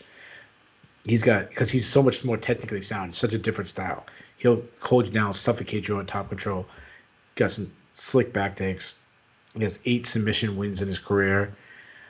But the one big concern I have is his chin has been checked. He's got 3 KO losses. So Ferguson's landing that right hand. He could put him out. This is a fantastic fight. As far as my prediction go, unlike Cerrone and unlike Jacare, I'm not holding on it. I'm jumping off the bandwagon in this one.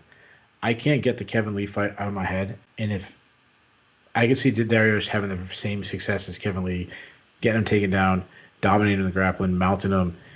And honestly, not only am I picking Dariush, I think it's going to be an easy decision victory. So give me. I'm going to say Dariush. I'm going to say 30-27, all 3 scorecards. There you go. A strong pick for a bit of a changing of the guard moment at lightweight. With that, we arrive at the main event of UFC 262. 5 rounds for the lightweight title vacated by the retirement of Khabib Nurmagomedov. It is Charles the Bronx Oliveira against Iron Mike Chandler. Oliveira, the 31-year-old Brazilian, is 30-8 with 1 no contest overall. He is 18-8 with 1 no contest in the UFC.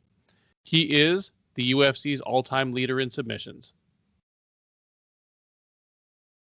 Chandler, the 35-year-old Missourian, is 22-5 overall. He is a perfect 1-0 in the UFC, having landed a shocking knockout of Dan Hooker at UFC 257 in January. Odds slightly favor Oliveira. He is minus 135. Chandler is out there as high as plus 118 as the slight underdog. Keith, I'm going to kick this to you for your pick, but first, an opinion question. And I don't think the UFC is always like calculating and diabolical in their matchmaking. A lot of times I think they really do just make the best matchups they can and react to what shakes out of it. But do you think they were happy or sad that Chandler beat Hooker in his UFC debut? Oh, happy. Absolutely. I mean, if Hooker was the only face of, Australia slash New Zealand MMA, that he was the only, top 10 guy from that scene, maybe they would have liked Hooker. But to get a, prize acquisition from your main competition, who's a champion of them for a long time, who was really one of the faces of that organization. Plus, he's an all-American wrestler with, fun, dynamic power in his hands. Like, that was a no-brainer for them. They wanted Michael Chandler to win. And he's a new toy, too. Like, that always attracts. Like, just kid gets a new video game. They put Mario Brothers 1 by the side. They stop playing Mario Brothers 2. Excellent. I actually disagree a little bit. I was surprised when they announced Chandler as the former Bellator champ. They often don't do that when former or sitting champs come over from other promotions. I kind of wonder if they were hoping to get one up on Bellator by having, their greatest homegrown star lose to, a top 10 UFC guy, but not a guy who was in immediate line for a title shot. I kind of wonder. And I wonder now if they're like, oh man, if the Bellator guy comes over here on the downside of his Bellator career and wins our title, how's that going to make us look? I kind of wonder. Well, my thinking is if they were worried about that, they wouldn't have put him in the position, because it's not like he went on this 5, 6, 7 fight win streak. You had no choice. Like, you had other. Like, if you replaced right now, you replace Michael Chandler with Justin Gaethje, it doesn't sell any less pay-per-views. It might even sell even more. Like, you had other options. No, absolutely. They did. I'm going to have you give your pick, but just if Chandler wins, I mean, how insufferable is Patricio Pitbull going to be on Sunday morning? Oh, absolutely. And absolutely. Rightly so. And rightly so. Absolutely. I mean, like, if Michael Chandler wins, like, I don't know. I don't have our pound for pound rankings memorized, but I know Pitbull is in it. Mm-hmm. Michael Chandler wins and obviously rises up our pound for pound rankings. We probably have to rise Pitbull too. And this is the case, taking Khabib Nurmagomedov by the side. Like, I'm saying that he's not the best in the world. I know we still have number one based on our guidelines for rankings and the 18-1 window, and I understand that. But putting him to the side, the UFC is going to say, by the title, that this is the best lightweight in the world, and your main competition has their lightweight champion who starts your lightweight champion in like just over a minute, and is their featherweight champion. And is their featherweight, but actually, even better argument that he actually went up a weight class and starts them in under a minute. Pitbull will have a strong argument that I am not only the best lightweight in the world, I'm the best pound for pound fighter in the world. I'm not saying that I agree with that, but you can definitely understand the logic, because one, I'm a 2 weight class champion. I'm the champion of he's going to say I'm the champion of 2 organizations. He's going to say that. Oh, hell yes. So I think he's going to have a very strong argument for best. I think that's probably Dustin Poirier based on what he's done, but I don't hate anybody who calls Pitbull the best. And like, he's going to be way up there in the pound for pound. Like, you got to. Yeah, there'll be some movement. Like let's be honest. Like, when we talk about stock rising at the end of the show, if Michael Chandler wins, he's probably going to be on one of our Bulls and Bears lists. Like, Pitbull is probably going to be on our Bulls list somewhere, or Bellator, some kind of connection. Absolutely. With that said, break down this extremely intriguing fight for me.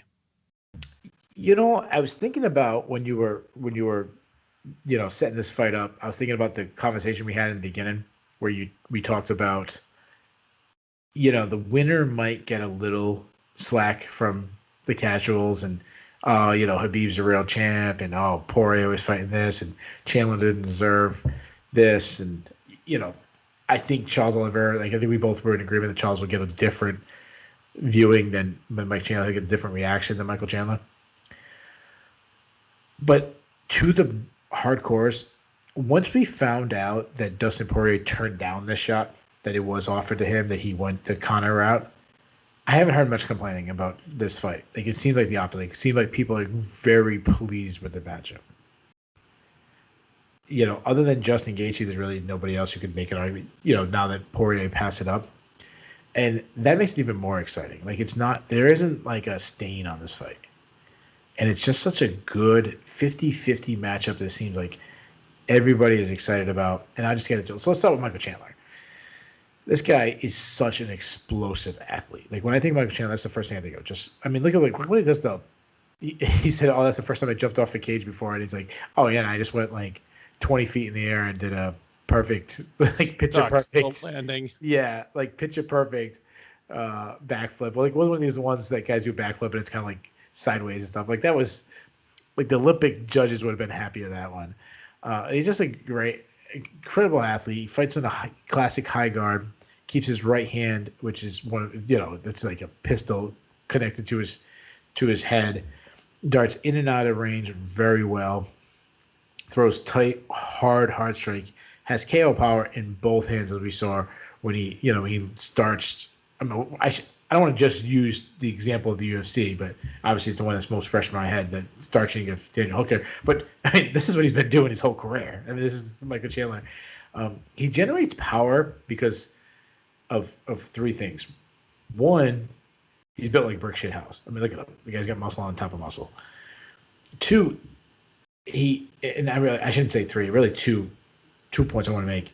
He keeps his base often with him. We talked about this last time. He brings his legs with him. And then that's what they keep talking about, is how he shifted. Like he threw one punch really just to change his legs. Well, he's switching from his front leg now to his lead leg to turn the hook. Instead of a lead hook, it's like coming from behind, where you're generating more power off that back foot, putting yourself more in position. And that's what he did on Daniel Hooker. And that's what he does a lot in his game. And when he does that, he can completely knock you out. That said, he's a pretty, and I said this last time when we were breaking it down, he's a pretty hittable fighter for an elite fighter. And while we just pointed out that he can generate power by bringing his base, he doesn't always bring his base. A lot of times he'll do a lunging shot.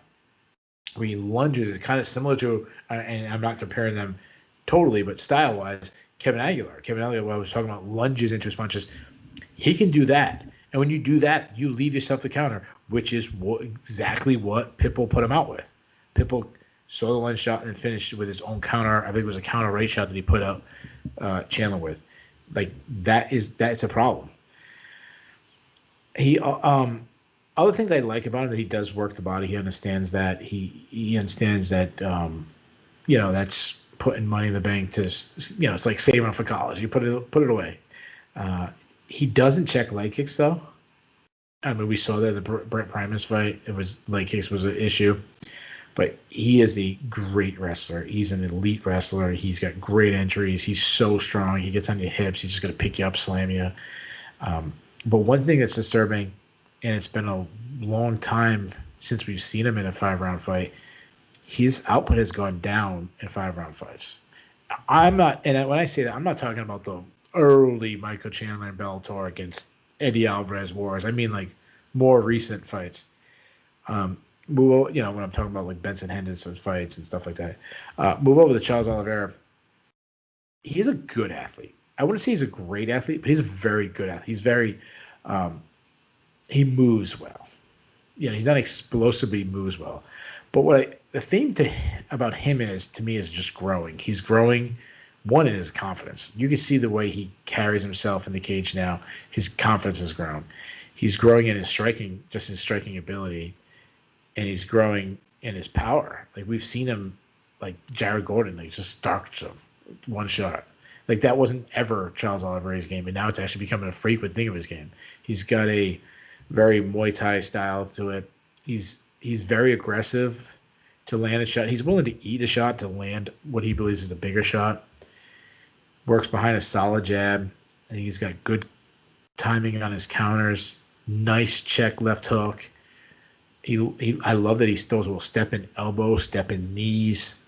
He does stand up kind of tall, which obviously is an issue against as someone who's a big power puncher going over the top. But he's got good leg kicks. Also doesn't check kicks that much, but that's because he's more stepping forward. If you throw a kick at him, he'll catch it, take you down. He's he can do entries and take you down like Tony Ferguson, but he's also willing to do Tony Ferguson. Sorry, I meant opposite of Tony Ferguson, where he'll like actually blast through double. But he also has a little Tony Ferguson movement where he'll shoot just to kind of get a scramble going, and he's like one of the all-time greats at catching something in weird positions. He historically will not fight off takedown defense or doesn't fight enough, because if you take it down, he's extremely comfortable on the ground. He probably won it there anyways. I mean, he's got the most submissions in UFC history. If he doesn't submit you, he's very good at sweeping you. If he's on top, good ground and pound, can submit you on top. But also, we've seen cardio be an issue for him. We haven't seen him go deep into fights. So as far as prediction, I don't know a single person, whether it be media members, whether it be people in the Sherdog forums, people in I said there are some, but mostly there's not many people that have a confident pick in this fight. Like, it's so many people like, wow, this is as close as a pick I can make, or it's just as hard as I can go. And I feel the same way, because I feel like anything can happen. And that's not always the case. When we break down the film, we're like, oh, this is kind of the routes. These are the best keys to victory. I don't expect that like this. Like, if you told me this is an all-time battle, I'd be like, yeah, absolutely. If you say Oliveira is just going to pick apart Chandler from distance with, pressure him back, yeah, absolutely. If you say Chandler gets in the pocket, lands an absolute bomb, and starches Oliveira while he's standing up tall, I'd say, sure. If you told me Chandler out-wrestles Oliveira, I go, oh, yeah, I'll wrestle him. Like, a little surprised by that, but okay, now I see it. Like, yeah. I mean, he's pressing against a cage. If you told me Oliveira, who catches Chandler, who's never been submitted in his career, but Oliveira, who has the most submissions, which to me is, I feel like, an underrated storyline going into this. If you told me Chandler catches a submission, I go, yeah, okay. So because there's so many different outcomes, that makes me so excited about this fight. And I think we're going to get a little bit of everything. Like, everything we just said, I think we're going to get. I think Oliveira is going to pressure Chandler back and land some good shots from the outside and the step-in knees and the kicks.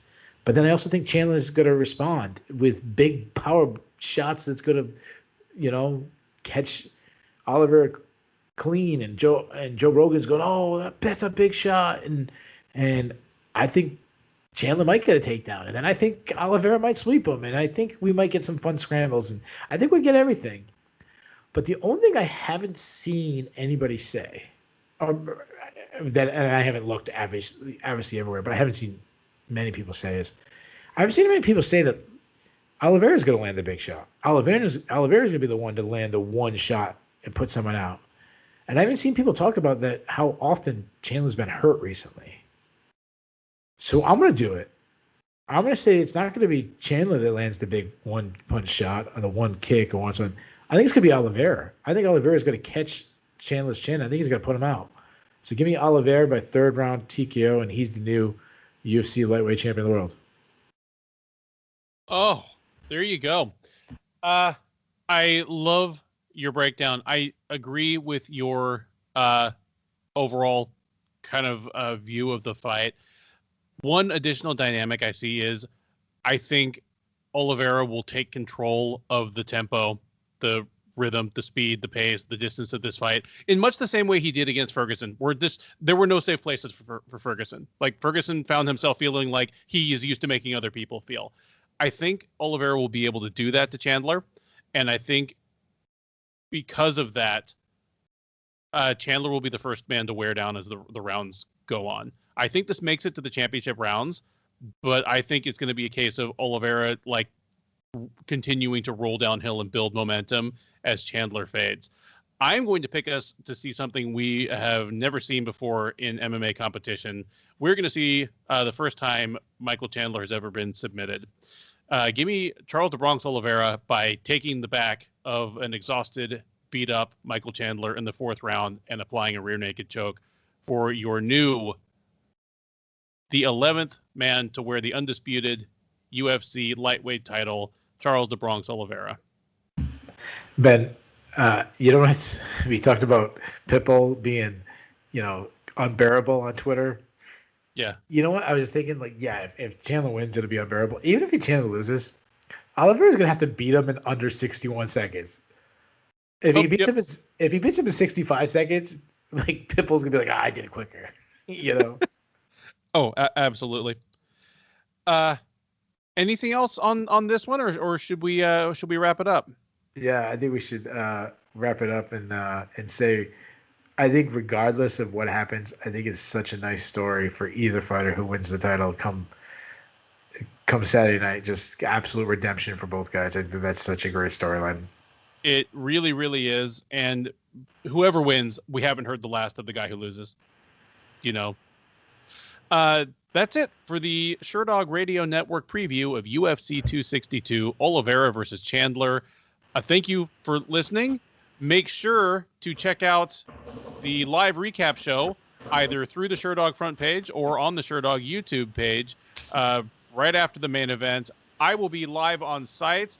I mean, I might chime in with some information that Keith can pass on, but he will be hosting Lev Pizarski, a Sherdog writer, as your guest recap co-host, and it should be a lot of fun. Till then, enjoy the fights and have a great week.